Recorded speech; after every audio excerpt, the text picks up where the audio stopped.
Hello everyone, welcome to Lakshmi Tutorials. Dear friends, ಯಾರೆಲ್ಲ Karnataka TET 2023ಗೆ prepare ಆಗ್ತಾ ಇದ್ದೀರಾ ಅವ್ರಿಗೆಲ್ಲ ಈ ವಿಡಿಯೋ ತುಂಬ ಯೂಸ್ಫುಲ್ ಆಗಿರುತ್ತೆ ಅಂತ ಹೇಳ್ತೀನಿ. ಯಾಕಂತಂದರೆ ನಮ್ಮ ಹತ್ರ ಇರೋ ಸಮಯದಲ್ಲಿ ಎಲ್ಲ ಸೈನ್ಸ್ ಟೆಕ್ಸ್ಟ್ ಬುಕ್ಸನ್ನು ರಿವೈಸ್ ಮಾಡ್ಕೊಳ್ಳೋಷ್ಟು ಟೈಮು ನಮಗೆ ಇಲ್ಲ ಅಲ್ವಾ. ಸೊ ಹಾಗಾಗಿ ಈ ವಿಡಿಯೋನ ನೋಡೋದ್ರಿಂದ ನಿಮಗೆ 8th NCERTಯ ಎಲ್ಲ ಬಯಾಲಜಿ ಲೆಸನ್ಸು ಇಲ್ಲಿ ಕವರ್ ಆಗಿದೆ. ಹಾಗೆ ನಿಮಗೆ ಕ್ವಿಕ್ ರಿವಿಷನ್ಗೆ ಇದು ಹೆಲ್ಪ್ಫುಲ್ ಆಗಿರುತ್ತೆ ಅಂತ ಹೇಳ್ತೀನಿ. ಈ ವಿಡಿಯೋ ನಿಮಗೆಲ್ಲರಿಗೂ ತುಂಬ ಯೂಸ್ಫುಲ್ ಆಗಿರುತ್ತೆ ಅಂತ ಭಾವಿಸ್ತೀನಿ. ಯೂಸ್ಫುಲ್ ಆಗಿದೆ ಅನಿಸಿದ್ರೆ ಲೈಕ್ ಮಾಡಿ, ಶೇರ್ ಮಾಡಿ, ಹಾಗೆ ಸಬ್ಸ್ಕ್ರೈಬ್ ಮಾಡಿ ಅಂತ ಹೇಳ್ತಾ ಈ ವಿಡಿಯೋನ ಸ್ಟಾರ್ಟ್ ಮಾಡೋಣ. ಡಿಯರ್ ಫ್ರೆಂಡ್ಸ್, 8th ಸ್ಟ್ಯಾಂಡರ್ಡಲ್ಲಿ ಫಸ್ಟ್ ಚಾಪ್ಟರ್ ಯಾವುದು ಅಂತಂದರೆ ಕ್ರಾಪ್ ಪ್ರೊಡಕ್ಷನ್ ಆ್ಯಂಡ್ ಮ್ಯಾನೇಜ್ಮೆಂಟ್. ಈ ಚಾಪ್ಟರನ್ನು ತಗೊಂಡಾಗ ನಮಗೆ TET ಎಕ್ಸಾಮ್ ದೃಷ್ಟಿಯಿಂದ ಯಾವೆಲ್ಲ ಕ್ವಶನ್ಸ್ ಕೇಳಬಹುದು ಅಂತಂದರೆ ಇದು ಪೇಪರ್ 1ಅಲ್ಲೂ ಕೂಡ ಕೇಳಬಹುದು. ಓಕೆ, ಸೊ ಇಲ್ಲಿ ಖಾರಿಫ್ ಕ್ರಾಪ್ಸ್ ಬಗ್ಗೆ ಕೇಳ್ತಾರೆ. ಖಾರಿಫ್ ಕ್ರಾಪ್ಸ್ ಅಂತಂದರೆ ಏನು, ಹಾಗೆ ಖಾರಿಫ್ ಕ್ರಾಪ್ಸ್ ಯಾವ ಮಂತಲ್ಲಿ ಗ್ರೋ ಮಾಡ್ತಾರೆ, ಹಾಗೆ ಎಕ್ಸಾಂಪಲ್ಸ್ ಏನು ಅಂತ ಕೇಳ್ಬೋದು. ಸೊ ಖಾರಿಫ್ ಕ್ರಾಪ್ಸ್ ಅಂತಂದರೆ the crops which are sown in rainy season, ಮಳೆಗಾಲದಲ್ಲಿ ಬಿತ್ತನೆ ಮಾಡುವಂಥ ಬೆಳೆಗಳನ್ನೇ ನಾವು ಖಾರಿಫ್ ಕ್ರಾಪ್ ಅಂತ ಹೇಳ್ತೀವಿ. ಹಾಗೆ ಯಾವ ಮಂತಲ್ಲಿ ಖಾರಿಫ್ ಕ್ರಾಪ್ಸನ್ನು ಗ್ರೋ ಮಾಡೋದು ಅಂತಂದರೆ ಜೂನ್ ಟು ಸೆಪ್ಟೆಂಬರ್. ಎಕ್ಸಾಂಪಲ್ಸ್ ಯಾವ್ಯಾವ ಕ್ರಾಪ್ಸನ್ನು ನಾವು ಖಾರಿಫ್ ಕ್ರಾಪ್ಸ್ ಅಂತ ಹೇಳ್ತೀವಿ ಅಂದರೆ paddy, maize, soybean, groundnut, cotton etcetera. ಜೋಳ, ಸೋಯಾಬೀನ್, ನೆಲಗಡಲೆ, ಹತ್ತಿ ಇವಿಷ್ಟು ಕೂಡ ಖಾರಿಫ್ ಕ್ರಾಪ್ಸ್ ಆಗಿದೆ. ಸೊ ಇದಿಷ್ಟು ನೆನ್ಪಿಟ್ಕೋಬೇಕು. ಯಾಕಂತಂದರೆ ಈ ಬೆಳೆಗಳಿದಾವಲ್ಲ ಇದನ್ನು ಮಿಕ್ಸ್ ಮಾಡಿ ಕೊಡ್ಬೋದು. Rabi crops, kharif crops mix ಮಾಡಿ ಕೊಟ್ಟು ಯಾವ್ದು ಇದರಲ್ಲಿ ಖಾರಿಫ್ ಕ್ರಾಪ್ ಅಂತ ಕೇಳ್ಬೋದು, ಅಥವಾ ರಬಿ ಕ್ರಾಪ್ ಯಾವುದು ಅಂತ ಕೇಳಬಹುದು. ಇಲ್ಲ ಯಾವ ಸೀಸನಲ್ಲಿ ಗ್ರೋ ಮಾಡ್ತೀವಿ ಇದನ್ನು ಅಂತ ಕೂಡ ಕೇಳ್ಬೋದು. ಓಕೆ, ಸೊ ಇದಿಷ್ಟು ನೆನ್ಪಿಟ್ಕೋಬೇಕು. Next rabi crops. Rabi crops ಅಂತಂದರೆ ಯಾವ ಸೀಸನಲ್ಲಿ ಗ್ರೋ ಮಾಡ್ತೀವಿ ಅಂದರೆ ವಿಂಟರ್ ಸೀಸನಲ್ಲಿ, ಚಳಿಗಾಲದಲ್ಲಿ ಗ್ರೋ ಮಾಡೋವಂಥ ಕ್ರಾಪ್ಸನ್ನೇ ನಾವು ರಬಿ ಕ್ರಾಪ್ಸ್ ಅಂತ ಹೇಳ್ತೀವಿ. ಯಾವ ಸೀಸನಲ್ಲಿ ಯೂಶಲಿ ಇದನ್ನು ಗ್ರೋ ಮಾಡೋದು ಅಂದರೆ ಅಕ್ಟೋಬರ್ ಟು ಮಾರ್ಚ್. ಎಕ್ಸಾಂಪಲ್ಸ್ ಯಾವುದು ಈ ಕ್ರಾಪ್ಸ್ಗೆ ಅಂದರೆ ವೀಟ್, ಗ್ರಾಮ್, ಪೀ, ಮಸ್ಟರ್ಡ್, ಲಿನ್ಸೀಡ್. ಗೋಧಿ, ಕಡಲೆ, ಬಟಾಣಿ, ಸಾಸಿವೆ ಮತ್ತು ಅಗಸೆ ಇವಿಷ್ಟು ಕೂಡ ರಬಿ ಕ್ರಾಪ್ಸ್ಗೆ ಎಕ್ಸಾಂಪಲ್ಸ್. ಇಂಗ್ಲೀಷ್ ಮೀಡಿಯಂ ಹಾಗೆ ಕನ್ನಡ ಮೀಡಿಯಂ ಇಬ್ಬರಿಗೂ ಹೆಲ್ಪ್ ಆಗಲಿ ಅಂತ ನಾನು ಇಂಗ್ಲೀಷ್ ವರ್ಡ್ಸು ಹಾಗೆ ಕನ್ನಡ ವರ್ಡ್ಸ್ ಎರಡನ್ನ ಮಿಕ್ಸ್ ಮಾಡಿ ಹೇಳ್ತಾ ಇದ್ದೀನಿ, ಸೊ ದಟ್ ಇಬ್ಬರಿಗೂ ಯೂಸ್ ಆಗುತ್ತೆ ಅಂತ. Okay, next point basic practices of crop production, ಬೆಳೆಯ ಉತ್ಪಾದನೆಯ ಮೂಲಭೂತ ಪದ್ಧತಿಗಳು ಅಂತ. ಅಂದರೆ ಏನೇನು ವರ್ಕ್ ಮಾಡಬೇಕಾಗತ್ತೆ ನಾವು ಒಂದು ಕ್ರಾಪನ್ನು ಗ್ರೋ ಮಾಡಬೇಕಾದ್ರೆ ಅಂತ. ಫಸ್ಟ್ ಸ್ಟೆಪ್ ಏನು ಅದರಲ್ಲಿ ಅಂತಂದರೆ ಪ್ರಿಪ್ರೇಷನ್ ಆಫ್ ಸಾಯಿಲ್, ಮಣ್ಣನ್ನು ಹದಗೊಳಿಸೋದು. ಅದಾದಮೇಲೆ ಸೋಯಿಂಗ್, ಬಿತ್ತನೆ ಮಾಡೋದು. ಆ್ಯಡಿಂಗ್ ಮೆನ್ಯೂರ್ ಆ್ಯಂಡ್ ಫರ್ಟಿಲೈಸರ್ಸ್, ಗೊಬ್ಬರಗಳನ್ನು ಸೇರಿಸೋದು. ಇರಿಗೇಷನ್ ಅಂದರೆ ನೀರಾವರಿ. ಪ್ರೊಟೆಕ್ಟಿಂಗ್ ಫ್ರಮ್ ವೀಡ್ಸ್, ಕಳೆಗಳಿಂದ ರಕ್ಷಣೆ ಮಾಡೋದು. ಹಾರ್ವೆಸ್ಟಿಂಗ್, ಕೊಯ್ಲು, ಸ್ಟೋರೇಜ್. ಸೊ ಇವಿಷ್ಟು ಸ್ಟೆಪ್ಸ್ ನಾವು ಕ್ರಾಪ್ ಗ್ರೋ ಮಾಡಬೇಕಾದ್ರೆ ಫಾಲೋ ಮಾಡೋವಂಥದ್ದು. ಸೊ ಇದರಲ್ಲಿ ಯಾವ ಥರ ಕ್ವೆಶನ್ಸನ್ನು ಕೇಳ್ತಾರೆ ಅಂತಂದರೆ ಇದನ್ನು ಜಂಬಲ್ಡ್ ವರ್ಡ್ಸ್ ಕೊಟ್ಬಿಡ್ತಾರೆ. ಸೊ ಇಲ್ಲಿ ಫಸ್ಟ್ ಸ್ಟೆಪ್ ಯಾವುದಿದೆ, ಪ್ರಿಪ್ರೇಷನ್ ಆಫ್ ಸಾಯಿಲ್ ಇದೆ. ಸೊ ಫಸ್ಟ್ ಅವ್ರು ಏನಂತ ಕೊಡ್ಬೋದು, ಹಾರ್ವೆಸ್ಟಿಂಗ್ ಕೊಡ್ಬೋದು. ಹಾರ್ವೆಸ್ಟಿಂಗ್ ಕೊಟ್ಟು ಆಮೇಲೆ ಸೋಯಿಂಗ್ ಕೊಟ್ಟು ಪ್ರಿಪ್ರೇಷನ್ ಆಫ್ ಸಾಯಿಲ್ ಕೊಟ್ಟು ಈ ಥರ ಜಂಬಲ್ಡ್ ಮಾಡಿ ಈ ಸ್ಟೆಪ್ಸನ್ನು ಕೊಟ್ಟಿರ್ತಾರೆ. ಈ ಸ್ಟೆಪ್ಸನ್ನು ನಾವೇನು ಮಾಡಬೇಕು, ಕರೆಕ್ಟ್ ಆರ್ಡರಲ್ಲಿ ಬರಿಬೇಕು. ಸೊ ಪ್ರೀವಿಯಸ್ ಇಯರಲ್ಲಿ ಈ ಥರದೊಂದು ಕ್ವೆಶನ್ ಅರೈಸ್ ಆಗಿತ್ತು.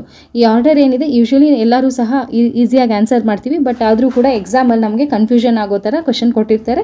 ಸೊ ಇದು ಸ್ಟೆಪ್ಸ್ ಏನಿದೆ ಆ ಸ್ಟೆಪ್ಸನ್ನು ನೆನ್ಪಿಟ್ಕೋಬೇಕು. Okay, preparation of soil. So ಯಾವುದಾದ್ರೂ ಒಂದು ಬೆಳೆನ ನಾವು ಬೆಳಿಬೇಕಾದ್ರೆ ಮೊದಲನೇ ಸ್ಟೆಪ್ ಯಾವುದಾಗಿರಬೇಕು ಅಂತಂದರೆ ಸಾಯಿಲನ್ನು ನಾವು ರೆಡಿ ಮಾಡಬೇಕಾಗುತ್ತೆ. ಇದರಿಂದ ಏನು ಪ್ರಯೋಜನ ಅಂತಂದರೆ roots breathe easily, helps in the growth of earthworms and microbes. Earthworm ಹಾಗೆ ಮೈಕ್ರೋಬ್ಸ್ ಕೆಲವೊಂದು ಉಪಯೋಗಕ್ಕೆ ಬರೋವಂಥದ್ದು, ಕೆಲವೊಂದು ಯೂಸ್ಫುಲ್ ಮೈಕ್ರೋಬ್ಸ್ ಬೆಳೆಯೋದಕ್ಕೆ ಅದರಲ್ಲಿ ಸಹಾಯ ಮಾಡುತ್ತೆ. ಹಾಗೆ ಅರ್ಥ್ವಾರ್ಮ್ಸ್ ಬೆಳೆಯೋದಕ್ಕೆ ಅಲ್ಲಿ ಸಹಾಯ ಮಾಡುತ್ತೆ.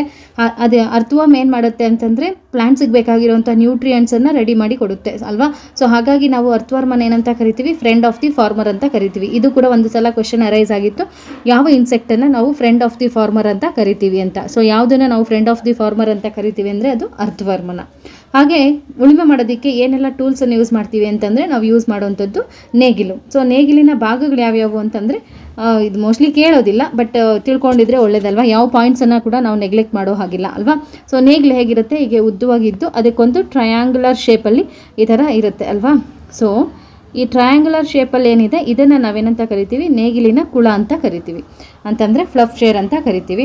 ಹಾಗೆ ಹೀಗೆ ಉದ್ದಕ್ಕೆ ರಾಡ್ ಇದೆ ಏನಿದೆ ಇದನ್ನು ನಾವು ಫ್ಲಫ್ ಶಾಫ್ಟ್ ಅಂತ ಕರಿತೀವಿ, ಅಥವಾ ಈಚು ಅಂತ ಕರಿತೀವಿ. ಕನ್ನಡದಲ್ಲಾದರೆ ಇದನ್ನು ಈಚು ಅಂತ ಕರಿತೀವಿ, ಇಂಗ್ಲೀಷಲ್ಲಿ ಏನಂತ ಕರಿತೀವಿ, ಫ್ಲಫ್ ಶಾಫ್ಟ್ ಅಂತ ಕರಿತೀವಿ.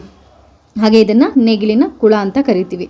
ಸೊ ಇದೊಂದು ಇನ್ಸ್ಟ್ರೂಮೆಂಟು ನಾವು ಉಳುಮೆ ಮಾಡೋದಕ್ಕೆ ಯೂಸ್ ಮಾಡುವಂಥದ್ದು. ಓಕೆ, ಇನ್ನೊಂದು ಇನ್ಸ್ಟ್ರೂಮೆಂಟ್ ನಾವು ಯಾವ್ದು ಯೂಸ್ ಮಾಡೋದು ಅಂತಂದರೆ ಎಡೆಕುಂಟೆ ಅಂತ ಕರಿತೀವಿ. ಇದನ್ನು ಇಲ್ಲಿದೆಯಲ್ವಾ, ಇದೇ ಡಯಾಗ್ರಾಮನ್ನು ಎಡೆಕುಂಟೆ ಅಥವಾ ಹೋ ಅಂತ ಕರಿತೀವಿ. HOE ಹೇಗೆ ಪ್ರೊನೌನ್ಸ್ ಮಾಡ್ತೀರಾ ನೋಡಿ. ಓಕೆ, ಸೊ ಇದನ್ನು ಇನ್ನೊಂದು ಇನ್ಸ್ಟ್ರೂಮೆಂಟ್ ನಾವು ಏನಕ್ಕೆ ಯೂಸ್ ಮಾಡ್ತೀವಿ ಅಂತಂದರೆ ಲೂಸನಿಂಗ್ ದ ಸಾಯಿಲ್. ಹಾಗೆ ಇದನ್ನು ಇನ್ನೊಂದು ಪರ್ಪಸ್ಗೆ ಯೂಸ್ ಮಾಡ್ತೀವಿ, ಏನಕ್ಕೆ ಅಂತಂದರೆ ರಿಮೂವಿಂಗ್ ವೀಡ್ಸ್.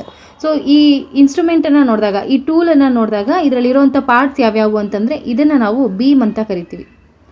ಓಕೆ, ಹಾಗೆ ಇದನ್ನು ರಾಡ್ ಅಂತ ಕರಿತೀವಿ,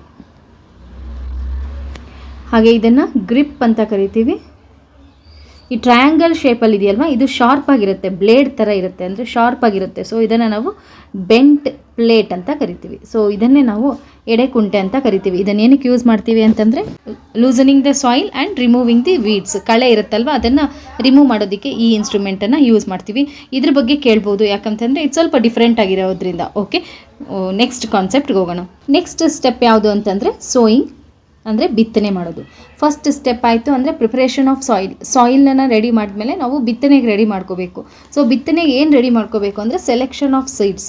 ಸೊ ಎಲ್ಲ ಸೀಡ್ಸನ್ನು ನಾವು ಬಿತ್ತನೆ ಮಾಡೋದಕ್ಕೆ ಆಗೋದಿಲ್ಲ, ಅದರಲ್ಲಿ ಕ್ವಾಲಿಟಿ ಸೀಡ್ಸ್, ಚೆನ್ನಾಗಿರುವಂಥ ಸೀಡ್ಸನ್ನು ಸೆಲೆಕ್ಟ್ ಮಾಡ್ಕೊಳ್ತೀವಿ. ಸೊ ಇದು ಇಂಪಾರ್ಟೆಂಟ್ ಪ್ರೊಸೀಜರ್ ಆಗುತ್ತೆ ಬಿತ್ತನೆಯಲ್ಲಿ. ಅದಾದಮೇಲೆ ಯಾವ್ಯಾವ ಟೂಲ್ಸನ್ನು ನಾವು ಯೂಸ್ ಮಾಡ್ತೀವಿ ಅಂತ ಕೇಳಿದಾಗ ಟ್ರೆಡಿಷ್ನಲ್ ಟೂಲ್ಸ್, ಸಾಂಪ್ರದಾಯಿಕವಾಗಿ ಯೂಸ್ ಮಾಡೋಂಥ ಸಲಕರಣೆ ಯಾವುದು ಅಂತಂದರೆ ಅದನ್ನು ನಾವು ಕೂರಿಗೆ ಅಂತ ಕರಿತೀವಿ.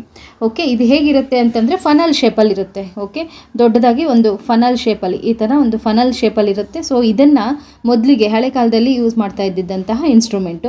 ಇವಾಗ ಯಾವುದನ್ನು ಯೂಸ್ ಮಾಡ್ತೀವಿ ಅಂದರೆ ಸೀಡ್ ಡ್ರಿಲ್ಲನ್ನು ಯೂಸ್ ಮಾಡ್ತೀವಿ. ಅದನ್ನೇನಂತೀವಿ ಯಾಂತ್ರಿಕ ಕೂರಿಗೆ, ಅಂದರೆ ಮಿಷನಿಂದ ವಿತ್ ದ ಹೆಲ್ಪ್ ಆಫ್ ಟ್ರ್ಯಾಕ್ಟರನ್ನು ಯೂಸ್ ಮಾಡಿ ನಾವೀಗ ಬಿತ್ತನೆ ಮಾಡುವಂಥದ್ದು. ಸೊ ಇದರಿಂದ ಏನಾಗುತ್ತೆ, ನಮಗೆ ಟೈಮು ಮತ್ತು ಲೇಬರ್ ಎರಡನ್ನ ಕೂಡ ಸೇವ್ ಮಾಡ್ಬೋದಾಗುತ್ತೆ. ಓಕೆ, ಸೊ ಇದಿಷ್ಟು ಬಿತ್ತನೆ ಮಾಡೋದು. ನೆಕ್ಸ್ಟ್ ಪ್ರೊಸೀಜರ್ ಏನು ಅಂತಂದರೆ adding manure and fertiliser. Adding manure and fertiliser. So ಇದರಲ್ಲಿ ಇಂಪಾರ್ಟೆಂಟಾಗಿ ಕ್ವಶನ್ಸ್ ಅರೈಸ್ ಆಗುತ್ತೆ. ಫರ್ಟಿಲೈಸರ್ ಅಥವಾ ಮೆನ್ಯೂರ್ ಅಂತಂದರೆ ಏನು? The substances which are added in the form of nutrients.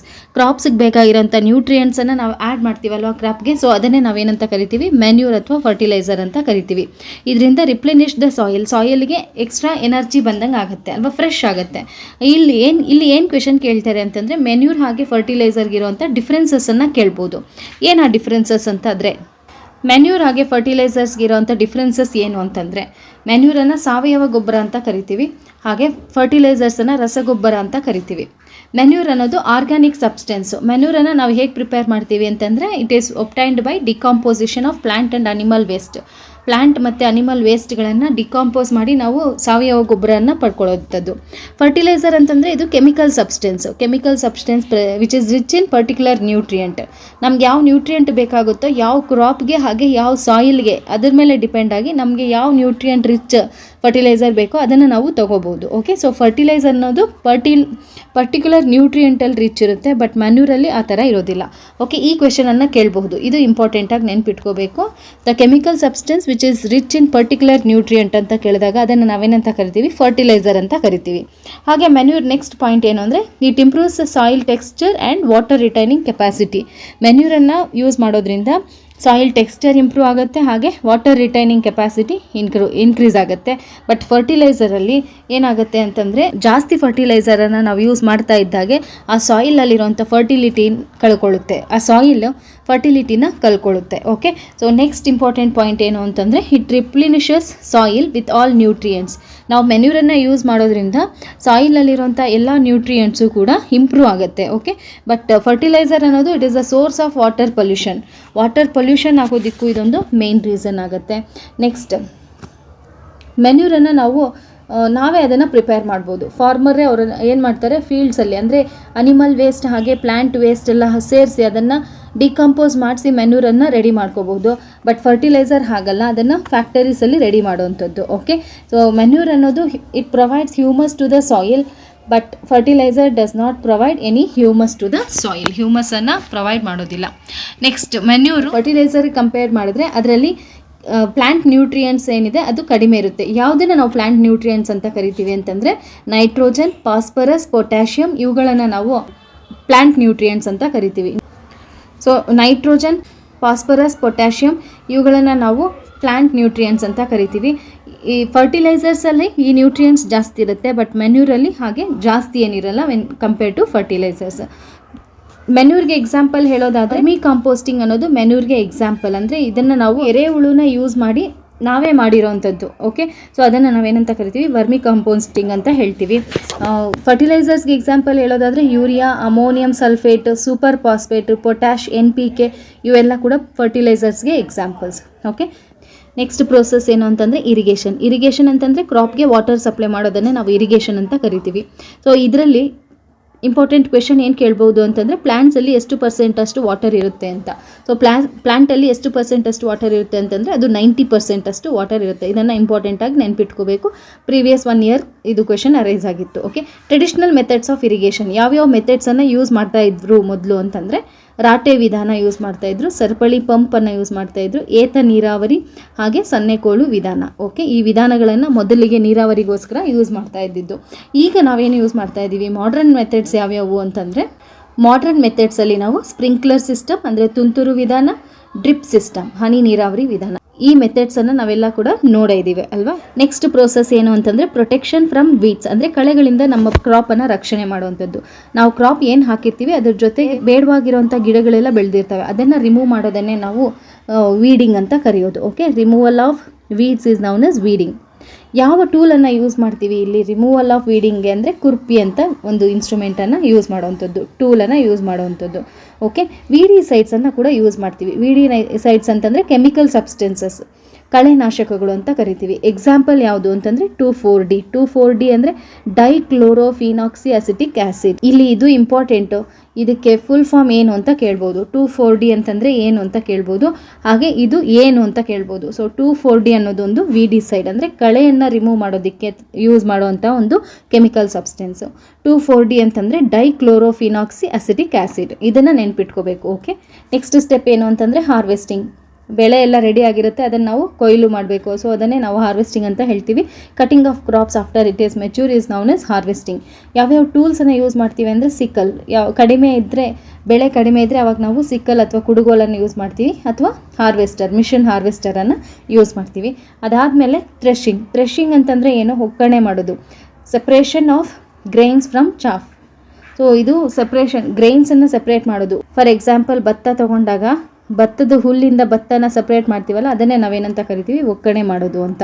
Okay, ಹಾಗೆ ಯಾವ ಮಿಷನನ್ನು ಯೂಸ್ ಮಾಡ್ತೀವಿ ಇಲ್ಲಿ ಥ್ರೆಶಿಂಗೋಸ್ಕರ ಯಾವ ಮಿಷನ್ ಯೂಸ್ ಮಾಡ್ತೀವಿ ಅಂತಂದರೆ ಅದನ್ನು ಕಂಬೈನ್ ಅಂತ ಕರಿತೀವಿ.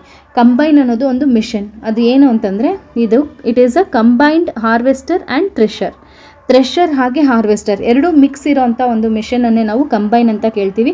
ಇದು ಇಲ್ಲಿ ಇಂಪಾರ್ಟೆಂಟ್ ಆಗುತ್ತೆ. ಕಂಬೈನ್ ಅನ್ನೋದು ಏನು ಅಂತ ಕೇಳಬಹುದು. ಕಂಬೈನ್ ಅನ್ನೋದು ಒಂದು ಮಿಷನ್ ಏನಕ್ಕೆ ಯೂಸ್ ಮಾಡ್ತೀವಿ ಅಂತಂದರೆ ಒಕ್ಕಣೆ ಮಾಡೋದಕ್ಕೆ, ಥ್ರೆಶಿಂಗ್ ಮಾಡೋದಕ್ಕೆ ಯೂಸ್ ಮಾಡ್ತೀವಿ. ಹಾರ್ವೆಸ್ಟರ್ ಹಾಗೆ ಥ್ರೆಷರ್ ಎರಡನ್ನ ಮಿಕ್ಸ್ ಆಗಿರೋದ್ರಿಂದ ಇದನ್ನು ಕಂಬೈನ್ ಅಂತಲೇ ಹೇಳ್ತೀವಿ. ಓಕೆ, ಸೊ ಇದ್ರ ಮೇಲೆ ಕ್ವೆಶನ್ ಕೇಳ್ಬೋದು. ಇದಾದಮೇಲೆ ವಿನೋಯಿಂಗ್ ಅಂತಂದರೆ ಏನು, ಕಡಿಮೆ ಬೆಳೆ ಇತ್ತು ಅಂತಂದರೆ ಅವಾಗ ಏನು ಮಾಡ್ತೀವಿ, ಆವಾಗ ಮಿಷನ್ ಎಲ್ಲ ಯೂಸ್ ಮಾಡಿಕೊಂಡು ಸಪ್ರೇಟ್ ಮಾಡೋಕ್ಕಾಗಲ್ಲ ಅಲ್ವಾ. ಕ್ರಾಪ್ ಕಡಿಮೆ ಇದ್ದಾಗ ಏನು ಮಾಡ್ತೀವಿ, ನಾವು ಅದನ್ನು ವಿನೋಯಿಂಗ್ ಮಾಡೋದ್ರ ಮೂಲಕ ಅದನ್ನು ಸಪ್ರೇಟ್ ಮಾಡ್ತೀವಿ. ವಿನೋಯಿಂಗ್ ಅಂದರೆ ತೂರುವುದು. ಸೊ ತೂರೋದ್ರ ಮೂಲಕ ನಾವೇನು ಮಾಡ್ತೀವಿ, ಗ್ರೈನ್ಸನ್ನು ಹುಲ್ಲಿಂದ ಸಪ್ರೇಟ್ ಮಾಡ್ತೀವಿ ಅಲ್ವಾ. ಸೊ ಅದನ್ನೇ ನಾವು ವಿನೋಯಿಂಗ್ ಅಂತ ಹೇಳೋದು. ಇಲ್ಲಿ ಏನು ಇಂಪಾರ್ಟೆಂಟು ಅಂತಂದರೆ ಈ ಮಿಷನ್ ಬಗ್ಗೆ ಕೇಳ್ಬೋದು, ಕಂಬೈನ್ ಮಿಷನ್ ಬಗ್ಗೆ ಕೇಳ್ಬೋದು. ಅದು ಇಂಪಾರ್ಟೆಂಟ್. ಅದು ಹಾರ್ವೆಸ್ಟರ್ ಹಾಗೆ ಥ್ರೆಷರ್ ಇವೆರಡನ್ನ ಕಂಬೈನ್, ಅವೆರಡು ಜೊತೆಗೆ ಇರೋವಂಥದ್ದೇ ಆ ಮಿಷನ್. ಓಕೆ, ಸೊ ಇದ್ರ ಬಗ್ಗೆ ಕ್ವೆಶನ್ ಕೇಳ್ಬೋದು. ನೆಕ್ಸ್ಟ್ ಹಾರ್ವೆಸ್ಟ್ ಫೆಸ್ಟಿವಲ್ ಅಥವಾ ಕೊಯ್ಲು ಹಬ್ಬಗಳು ಅಂದರೆ ಇಲ್ಲಿ ಯಾವ ಥರ ಕ್ವೆಶನ್ ಅರೈಸ್ ಆಗುತ್ತೆ ಅಂತಂದರೆ ಈ ಫೆಸ್ಟಿವಲ್ ನೇಮನ್ನು ಕೊಟ್ಬಿಟ್ಟು ಈ ಫೆಸ್ಟಿವಲ್ ಯಾವ ಸ್ಟೇಟಲ್ಲಿ ಸೆಲೆಬ್ರೇಟ್ ಮಾಡ್ತಾರೆ ಅಂತ ಕ್ವೆಶನ್ ಕೇಳ್ಬೋದು. ಸೊ ಪೊಂಗಲ್ ತಗೊಂಡಾಗ ತಮಿಳ್ನಾಡು, ಬೈಸಾಖಿ ಪಂಜಾಬ್ ಮತ್ತು ಹರಿಯಾಣ ಎರಡೂ ಸ್ಟೇಟ್ಗಳಲ್ಲಿ ಬೈಸಾಖಿ ಫೆಸ್ಟಿವಲನ್ನು ಮಾಡ್ತಾರೆ. ಹೋಲಿ ಅನ್ನೋದು ಆಲ್ಮೋಸ್ಟ್ ಎಲ್ಲ ಇಂಡಿಯನ್ ಸ್ಟೇಟ್ಸಲ್ಲೂ ಕೂಡ ಸೆಲೆಬ್ರೇಟ್ ಮಾಡ್ತಾರೆ. ಓಕೆ, ದಿವಾಲಿನೂ ಅಷ್ಟೇ. ಹೋಲಿ ಮತ್ತು ದಿವಾಲಿ ಆಲ್ಮೋಸ್ಟ್ ಎಲ್ಲ ಸ್ಟೇಟ್ಸಲ್ಲೂ ಸೆಲೆಬ್ರೇಟ್ ಮಾಡ್ತಾರೆ. ಎಸ್ಪೆಷಲಿ ಎಲ್ಲಿ ಗ್ರ್ಯಾಂಡಾಗಿ ಸೆಲೆಬ್ರೇಟ್ ಮಾಡ್ತಾರೆ ದಿವಾಲಿ ಅಂದರೆ ತಮಿಳ್ನಾಡು, ಗೋವಾ ಹಾಗೆ ಕರ್ನಾಟಕ. ನಬನ್ಯ ಅನ್ನೋದು ವೆಸ್ಟ್ ಬೆಂಗಾಲಲ್ಲಿ ಸೆಲೆಬ್ರೇಟ್ ಮಾಡುವಂಥ ಹಾರ್ವೆಸ್ಟ್ ಫೆಸ್ಟಿವಲ್. ಬಿಹು ಎಲ್ಲಿ ಸೆಲೆಬ್ರೇಟ್ ಮಾಡ್ತಾರೆ ಅಂತಂದರೆ ಅಸ್ಸಾಮಲ್ಲಿ. ಓಣಂ ಎಲ್ಲಿ ಸೆಲೆಬ್ರೇಟ್ ಮಾಡ್ತಾರೆ ಅಂದರೆ ಕೇರಳ. ಇವಿಷ್ಟರಲ್ಲೂ ಇಂಪಾರ್ಟೆಂಟ್ ಯಾವುದು ಅಂತಂದರೆ ಪೊಂಗಲ್ ನಮಗೆಲ್ಲರಿಗೂ ಗೊತ್ತೇ ಇದೆ, ಈಸಿಯಾಗಿ ಆನ್ಸರ್ ಮಾಡ್ತೀವಿ. ಸೊ ಇಂಪಾರ್ಟೆಂಟ್ ಯಾವ್ದು ನೆನ್ಪಿಟ್ಕೋಬೇಕು ಅಂತಂದರೆ ಬೈಸಾಖಿ ಅನ್ನೋದು ಎಲ್ಲಿ ಸೆಲೆಬ್ರೇಟ್ ಮಾಡ್ತೀವಿ ಅಂದರೆ ಪಂಜಾಬ್ ಮತ್ತು ಹರಿಯಾಣದಲ್ಲಿ.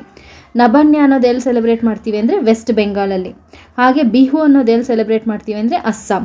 ಓಣಂ ಕೂಡ ನಮ್ಗೆ ಈಸಿಯಾಗಿ ನೆನಪಿರುತ್ತೆ ಕೇರಳದಲ್ಲಿ ಅಲ್ವಾ. ಸೊ ಈ ಮೂರನ್ನು ನಾವು ಇಂಪಾರ್ಟೆಂಟಾಗಿ ನೆನಪಿಟ್ಕೋಬೇಕಾಗತ್ತೆ. Okay, next storage. ಕ್ರಾಪ್ಸ್ ಎಲ್ಲ ಕೈಗೆ ಬಂದಮೇಲೆ, ಬೆಳೆ ಎಲ್ಲ ಕೈಗೆ ಬಂದಮೇಲೆ ಅದನ್ನು ಸ್ಟೋರೇಜ್ ಮಾಡೋದು ಕೂಡ ಅಷ್ಟೇ ಇಂಪಾರ್ಟೆಂಟ್ ಆಗುತ್ತೆ. ಹೇಗೆ ಇದನ್ನು ಸ್ಟೋರೇಜ್ ಮಾಡೋದು, ಲಾರ್ಜ್ ಸ್ಕೇಲ್ ಪ್ರೊಡಕ್ಷನ್ ಆಗಿದ್ರೆ ಅಂತಂದರೆ ಇದನ್ನು ಸಿಲೋಸ್ ಅಂತಂದರೆ ಸಂಗ್ರಹಾಗಾರಗಳನ್ನು ಬಳಸ್ತಾರೆ. ಹಾಗೆ ಗ್ರಾನರೀಸ್ ಅಂದರೆ ಗೋದಾಮುಗಳು. ಸೊ ಇವುಗಳಲ್ಲಿ ನಾವೇನು ಮಾಡ್ತೀವಿ ಅಂತಂದರೆ ಕ್ರಾಪ್ಸನ್ನು ಸ್ಟೋರ್ ಮಾಡ್ತೀವಿ. ಓಕೆ, ಇದು ಇಂಪಾರ್ಟೆಂಟು. ಈ ಸಿಲೋಸ್ ಅನ್ನೋ ವರ್ಡ್ ಇದೆ ಅಲ್ವಾ, ಅದು ಇಂಪಾರ್ಟೆಂಟ್ ಆಗುತ್ತೆ. ಓಕೆ, ಅದ್ರ ಮೇಲೆ ಕ್ವೆಶನ್ ಅರೈಸ್ ಆಗ್ಬೋದು. ಈ ಚಾಪ್ಟರಲ್ಲಿ ಒಂದು ಇಂಪಾರ್ಟೆಂಟ್ ನೋಟ್ ಕೊಟ್ಟಿದ್ದಾರೆ, ಏನದು ಅಂತಂದರೆ ವಿ ಗೆಟ್ ಕಾಡ್ liver oil from fish which is rich in vitamin D. So ಇದ್ರ ಮೇಲೆ ಕ್ವಶನ್ ಕೇಳ್ಬೋದು, ಏನಂತಂದರೆ ಕಾಡ್ ಲಿವರ್ ಆಯಿಲ್ ಎಲ್ಲಿಂದ ಸಿಗುತ್ತೆ ಅಂತಂದರೆ ಅದು ಫಿಶಿಂದ ಸಿಗುವಂಥದ್ದು. ಅದರಲ್ಲಿರುವಂಥ ನ್ಯೂಟ್ರಿಯೆಂಟ್ ಯಾವುದು ಅಂತಂದರೆ ಅದನ್ನು ವಿಟಮಿನ್ ಡಿ ಅಂತ ಕ್ವಶನ್ ಕೇಳ್ಬೋದು. ಸೊ ಇದಿಷ್ಟು ಇಂಪಾರ್ಟೆಂಟ್ ಪಾಯಿಂಟ್ಸ್ ಫಸ್ಟ್ ಚಾಪ್ಟರ್ ತೊಗೊಂಡಾಗ. ಫಸ್ಟ್ ಚಾಪ್ಟರ್ ಯಾವುದು ಅಂತಂದರೆ crop production and management. Crop production and management chapter ತೊಗೊಂಡಾಗ ಇವಿಷ್ಟು ಇಂಪಾರ್ಟೆಂಟ್ ಪಾಯಿಂಟ್ಸ್ ನೆನ್ಪಿಟ್ಕೋಬೇಕಾಗುತ್ತೆ. ಓಕೆ, ನಮ್ಮ ನೆಕ್ಸ್ಟ್ ಚಾಪ್ಟರ್ ಯಾವುದು ಅಂತಂದರೆ micro organisms friend and foe, ಸೂಕ್ಷ್ಮ ಜೀವಿಗಳು ಮಿತ್ರ ಮತ್ತು ಶತ್ರು ಅಂತ 8th ಸ್ಟ್ಯಾಂಡರ್ಡಲ್ಲಿ ಸೆಕೆಂಡ್ ಚಾಪ್ಟರ್. ಓಕೆ, ಸೊ ಇದರಲ್ಲಿ ಇಂಪಾರ್ಟೆಂಟ್ ಪಾಯಿಂಟ್ಸ್ ಇದೆ. ಈ ಲೆಸನನ್ನು ತುಂಬ ಇಂಪಾರ್ಟೆಂಟಾಗಿ ಗಮನಿಸಬೇಕಾಗುತ್ತೆ. ತುಂಬ ಕ್ವೆಶನ್ಸ್ ಇಲ್ಲಿ ಅರೈಸ್ ಆಗೋ ಚಾನ್ಸಸ್ ಇರುತ್ತೆ. ಓಕೆ, ಸೂಕ್ಷ್ಮ ಜೀವಿಗಳನ್ನು ಎಷ್ಟು ಗ್ರೂಪ್ಸ್ ಆಗಿ ಡಿವೈಡ್ ಮಾಡಿದ್ದಾರೆ ಅಂತಂದರೆ 4 ಗ್ರೂಪ್ಸ್ ಆಗಿ ಡಿವೈಡ್ ಮಾಡಿದ್ದಾರೆ. ಯಾವ್ಯಾವು ಅಂತಂದರೆ ಬ್ಯಾಕ್ಟೀರಿಯಾ, ಫಂಗೈ, ಪ್ರೋಟೋಜೋವಾ, ಆಲ್ಗೆ. ಕನ್ನಡದಲ್ಲಿ ಹೇಳೋದಾದರೆ ಬ್ಯಾಕ್ಟೀರಿಯಾ, ಶಿಲೀಂಧ್ರ, ಪ್ರೋಟೋಜೋವಾ, ಶೈವಲಗಳು. ಈ ರೀತಿ 4 ಗ್ರೂಪ್ಸ್ ಆಗಿ ಡಿವೈಡ್ ಮಾಡಿದ್ದಾರೆ. ಇದರಲ್ಲಿ ವೈರಸ್ ಅನ್ನೋದು ಯಾವುದೇ ಗ್ರೂಪ್ಗೆ ಸೇರೋದಿಲ್ಲ. ವೈರಸ್ ಕೂಡ ಮೈಕ್ರೋ ಆರ್ಗ್ಯಾನಿಸಮೇ ಆಗಿದ್ರೂ ಕೂಡ ಇವುಗಳಲ್ಲಿರುವಂಥ ಯಾವುದು ಗ್ರೂಪ್ಗೆ ಇದು ಸೇರೋದಿಲ್ಲ. ಯಾಕೆ ವೈರಸ್ಸನ್ನು ಯಾವ ಗ್ರೂಪ್ಗೂ ಸೇರಿಸಿಲ್ಲ ಅಂತಂದರೆ ವೈರಸ್ ಲಿವಿಂಗ್ ಕ್ಯಾರೆಕ್ಟರ್ಸನ್ನು ಕೂಡ ತೋರಿಸುತ್ತೆ, ನಾನ್ ಲಿವಿಂಗ್ ಕ್ಯಾರೆಕ್ಟರ್ಸನ್ನು ಕೂಡ ತೋರಿಸುತ್ತೆ. ಜೀವಿ ದೇಹದ ಒಳಗಡೆ ಇದ್ದಾಗ ಅದು ಲಿವಿಂಗ್ ಕ್ಯಾರೆಕ್ಟರ್ಸನ್ನು ತೋರಿಸುತ್ತೆ. ಯಾವುದಾದ್ರೂ ಜೀವಿಯ ದೇಹದ ಒಳಗೆ ಅಂದರೆ ಅದು ಬ್ಯಾಕ್ಟೀರಿಯಂ ಆಗಿರಬಹುದು, ಪ್ಲಾಂಟ್ ಆಗಿರಬಹುದು ಅಥವಾ ಅನಿಮಲ್ ಆಗಿರಬಹುದು, ಈ ಥರ ಯಾವುದಾದ್ರೂ ಜೀವಿಯ ದೇಹದಲ್ಲಿದ್ದಾಗ ಮಾತ್ರ ಅದು ಲಿವಿಂಗ್ ಕ್ಯಾರೆಕ್ಟರ್ಸನ್ನು ತೋರಿಸುತ್ತೆ. ಜೀವಿಯ ಹೊರಗಡೆ ಇದ್ದಾಗ ಅದು ನಾನ್ ಲಿವಿಂಗ್ ಕ್ಯಾರೆಕ್ಟರ್ಸನ್ನು ತೋರಿಸುತ್ತೆ. ಸೊ ಹಾಗಾಗಿ ವೈರಸ್ಸನ್ನೇ ಸೆಪರೇಟ್ ಆರ್ಗ್ಯಾನಿಸಮ್ ಅಂತ ಕನ್ಸಿಡರ್ ಮಾಡ್ತಾರೆ. ಈ ಯಾವುದು 4 ಗ್ರೂಪ್ಸಲ್ಲಿ ವೈರಸ್ಸನ್ನು ಇನ್ಕ್ಲೂಡ್ ಮಾಡಿಲ್ಲ. ಓಕೆ, ಇಲ್ಲಿ ಒಂದು ಕ್ವಶನ್ ಕೇಳ್ಬೋದು, ಏನದು ಅಂತಂದರೆ ವೈರಸ್ಸನ್ನು ನಾವು ಯಾಕೆ ಯಾವುದೇ ಗ್ರೂಪ್ಗೆ ಇನ್ಕ್ಲೂಡ್ ಮಾಡಿಲ್ಲ ಅಂತ. ಅದಕ್ಕೆ ಕಾರಣ ಏನು ಅಂತಂದರೆ ವೈರಸ್ ಅನ್ನೋದು both living and non living ಕ್ಯಾರೆಕ್ಟರ್ಸನ್ನು ಅದು ತೋರಿಸೋದ್ರಿಂದ ನಾವು ಯಾವುದೇ ಗ್ರೂಪ್ಗೆ, ಇಲ್ಲಿ ಬ್ಯಾಕ್ಟೀರಿಯಾ, ಫಂಗೈ, ಪ್ರೋಟೋಜೋವಾ, ಆಲ್ಗೆ, ಈ ಯಾವುದೇ ಗ್ರೂಪ್ಗೆ ನಾವು ಇದನ್ನು ಸೇರಿಸಿಲ್ಲ. ಓಕೆ, ಈ ಮೈಕ್ರೋ ಆರ್ಗ್ಯಾನಿಸಮ್ಸಲ್ಲಿ ಸಿಂಗಲ್ ಸೆಲ್ಡ್ ಮೈಕ್ರೋ ಆರ್ಗ್ಯಾನಿಸಮ್ಸು ಇದ್ದಾವೆ, ಮಲ್ಟಿ ಸೆಲ್ಯುಲಾರ್ ಕೂಡ ಇದ್ದಾವೆ. ಸಿಂಗಲ್ ಸೆಲ್ಡ್ ಅಂತಂದರೆ ಒಂದೇ ಒಂದು ಜೀವಕೋಶವನ್ನು ಹೊಂದಿರುವಂಥದ್ದು. ಮಲ್ಟಿ ಸೆಲ್ಯುಲಾರ್ ಅಂದರೆ ಜಾಸ್ತಿ ಜೀವಕೋಶಗಳನ್ನು ಹೊಂದಿರುವಂತಹ ಮೈಕ್ರೋ ಆರ್ಗ್ಯಾನಿಸಮ್ಸು. ಇಲ್ಲಿ ಸಿಂಗಲ್ ಸೆಲ್ಡ್ಗೆ ಎಕ್ಸಾಂಪಲ್ಸ್ ಯಾವ್ದು ಅಂತಂದರೆ bacteria, some algae and protozoa. ಹಾಗೆ ಮಲ್ಟಿ ಸೆಲ್ಯುಲಾರ್ಗೆ ಎಕ್ಸಾಂಪಲ್ ಯಾವುದು ಅಂತಂದರೆ ಆಲ್ಗೆ, ಫಂಗೈ. ಈ ಮೈಕ್ರೋ ಆರ್ಗ್ಯಾನಿಸಮ್ಸ್ಗೆ ಇನ್ನೊಂದು ಸ್ಪೆಷಲ್ ಫೀಚರ್ ಏನು ಅಂತಂದರೆ they can survive under all types of environment. ಅಂತಂದರೆ ಎಂಥ ವೆದರ್ ಆಗಲಿ, ಎಂಥ ಎನ್ವೈರ್ನ್ಮೆಂಟೇ ಆಗಲಿ, ಅದರಲ್ಲಿ ನಾವು ಮೈಕ್ರೋ ಆರ್ಗ್ಯಾನಿಸಮ್ಸನ್ನು ನೋಡಬಹುದು. ಫಾರ್ ಎಕ್ಸಾಂಪಲ್ ತುಂಬ ಕೋಲ್ಡ್ ಇರೋವಂಥ ವೆದರ್ ಕಂಡೀಷನ್ಸ್ ಇರಲಿ ಅಥವಾ ತುಂಬ ಹಾಟ್ ಇರೋವಂಥ ವೆದರ್ ಕಂಡೀಷನ್ಸ್ ಇರಲಿ, ಡೆಸರ್ಟ್ ಆಗಿರಲಿ, ಜೌಗು ಪ್ರದೇಶಗಳಾಗಿರಲಿ, ವಾಟರ್ ಆಗಿರಲಿ, ಎಂಥ ಪ್ರದೇಶದಲ್ಲೂ ಕೂಡ ಮೈಕ್ರೋ ಆರ್ಗ್ಯಾನಿಸಮ್ಸು ಇರ್ತವೆ. ಓಕೆ, ಈಗ ಮೈಕ್ರೋ ಆರ್ಗ್ಯಾನಿಸಮ್ಸ್ನ ಉಪಯೋಗಗಳೇನು? ಮೈಕ್ರೋ ಆರ್ಗ್ಯಾನಿಸಮ್ನ ನಾವು ಫ್ರೆಂಡ್ ಅಂತ ಯಾಕೆ ಕರಿತೀವಿ ಅಂತಂದರೆ micro organisms are used in preparation of curd, bread, cheese, pickle, cake. ಇಷ್ಟು ಐಟಮ್ಸನ್ನು ಮಾಡೋದಕ್ಕೆ ನಾವು ಮೈಕ್ರೋ ಆರ್ಗ್ಯಾನಿಸಮ್ಸನ್ನು ಯೂಸ್ ಮಾಡ್ತೀವಿ. ಕರ್ಡ್ ಹೇಗೆ ರೆಡಿ ಆಗುತ್ತೆ, ಯಾವ ಮೈಕ್ರೋ ಆರ್ಗ್ಯಾನಿಸಮಿಂದ ಕರ್ಡ್ ಆಗುತ್ತೆ ಅಂತಂದರೆ ಅದು ಬ್ಯಾಕ್ಟೀರಿಯಾಯಿಂದ. ಕರ್ಡಲ್ಲಿ ತುಂಬಾ ಬ್ಯಾಕ್ಟೀರಿಯಾಗಳಿರ್ತವೆ. ಅದರಲ್ಲಿ ನಮ್ಗೆ ಯೂಸ್ಫುಲ್ ಆಗುವಂಥ ಬ್ಯಾಕ್ಟೀರಿಯಾ ಯಾವುದು ಅಂತಂದರೆ ಲ್ಯಾಕ್ಟೋಬ್ಯಾಸಿಲಸ್. ಸೊ ಈ ಲ್ಯಾಕ್ಟೋಬ್ಯಾಸಿಲಸ್ ಅನ್ನೋದು ಕರ್ಡಲ್ಲಿ ಇರುತ್ತೆ. ಸೊ ನಾವು ಯಾವಾಗ ಆ ಕರ್ಡನ್ನು ಹಾಲಿಗೆ ಮಿಕ್ಸ್ ಮಾಡ್ತೀವಿ ಆಗ ಲ್ಯಾಕ್ಟೋಬ್ಯಾಸಿಲಸ್ ಅನ್ನೋದು ಮಲ್ಟಿಪ್ಲೈ ಆಗುತ್ತೆ. ಆಗ ಏನಾಗುತ್ತೆ ಅಂತಂದರೆ ಮಿಲ್ಕ್ ಎಲ್ಲ ಕರ್ಡಾಗಿ ಕನ್ವರ್ಟ್ ಆಗುತ್ತೆ. So in the formation of curd we use bacteria. ಯಾವ ಬ್ಯಾಕ್ಟೀರಿಯಾನ ಕರ್ಡನ್ನು ಮಾಡೋದಕ್ಕೆ ಯೂಸ್ ಮಾಡ್ತೀವಿ ಅಂತ ಕೇಳಬಹುದು. ಸೊ ಯಾವ ಬ್ಯಾಕ್ಟೀರಿಯಾ ಅಂತಂದರೆ ಲ್ಯಾಕ್ಟೋಬ್ಯಾಸಿಲಸ್. ಲ್ಯಾಕ್ಟೋಬ್ಯಾಸಿಲಸ್ ಇರೋದು ಮೊಸರಲ್ಲಿ, ಹಾಲಲ್ಲ. ಓಕೆ, ಇನ್ನೊಂದು ಯೂಸ್ ಏನು ಅಂತಂದರೆ ಮೈಕ್ರೋ ಆರ್ಗ್ಯಾನಿಸಮ್ಸ್ ಏನಿದ್ದಾವೆ ಇವು ಎನ್ವೈರ್ನ್ಮೆಂಟನ್ನು ಕ್ಲೀನ್ ಮಾಡೋಕ್ಕೂ ಕೂಡ ಯೂಸ್ ಆಗುತ್ತೆ. ಹೇಗೆ ಕ್ಲೀನ್ ಮಾಡೋಕ್ಕೆ ಯೂಸ್ ಆಗುತ್ತೆ ಅಂತಂದರೆ ಈಗ ನಮ್ಮಲ್ಲಿರೋಂತಹ ವೇಸ್ಟ್ ಮೆಟೀರಿಯಲ್ಸ್ ಆಗಿರಬಹುದು, ಪ್ಲ್ಯಾಂಟ್ ಲೀವ್ಸು, ಹಾಗೆ ವೆಜಿಟೇಬಲ್ ಪೀಲ್ಸು, ಹ್ಯೂಮನ್ ವೇಸ್ಟು, ಇದೆಲ್ಲ ಏನಿದೆ ಇದನ್ನು ಡಿಕಂಪೋಸ್ ಮಾಡಿ ಅದನ್ನು ಮೆನೂರಾಗಿ ಕನ್ವರ್ಟ್ ಮಾಡೋದಕ್ಕೆ ಬ್ಯಾಕ್ಟೀರಿಯಾ ಹೆಲ್ಪ್ ಮಾಡುತ್ತೆ. ಓಕೆ, ಸೊ ಇದೊಂದು important function of bacteria. Next ಏನು ಅಂತಂದರೆ ಈಗ ನಾವು ದೋಸೆ ಬ್ಯಾಟರ್ ಆಗಿರಲಿ ಅಥವಾ ಬ್ರೆಡ್ಗೆ ಮಿಕ್ಸ್ ಮಾಡಿರೋವಂಥ ಬ್ಯಾಟರ್ ಆಗಿರಲಿ, ಇದೆಲ್ಲ ಕೂಡ ಸ್ವಲ್ಪ ಹೊತ್ತು ಮಿಕ್ಸ್ ಮಾಡಿ ಇಟ್ಟಾದಮೇಲೆ ಅಂದರೆ ನೆಕ್ಸ್ಟ್ ಡೇ ನೋಡಿದಾಗ ಅದರದ್ದು ಕ್ವಾಂಟಿಟಿ ಏನಾಗಿರುತ್ತೆ, ಇನ್ಕ್ರೀಸ್ ಆಗಿರುತ್ತಲ್ವ. ಸೊ ಏನಿದಕ್ಕೆ ಕಾರಣ ಅಂತಂದರೆ ಈಸ್ಟ್ ರೀಪ್ರೊಡ್ಯೂಸಸ್ ರ್ಯಾಪಿಡ್ಲಿ. ಅದರಲ್ಲಿ ಈಸ್ಟ್ ಇರುತ್ತಲ್ವ ಅದು ರ್ಯಾಪಿಡಾಗಿ ರೀಪ್ರೊಡ್ಯೂಸ್ ಆಗುತ್ತೆ.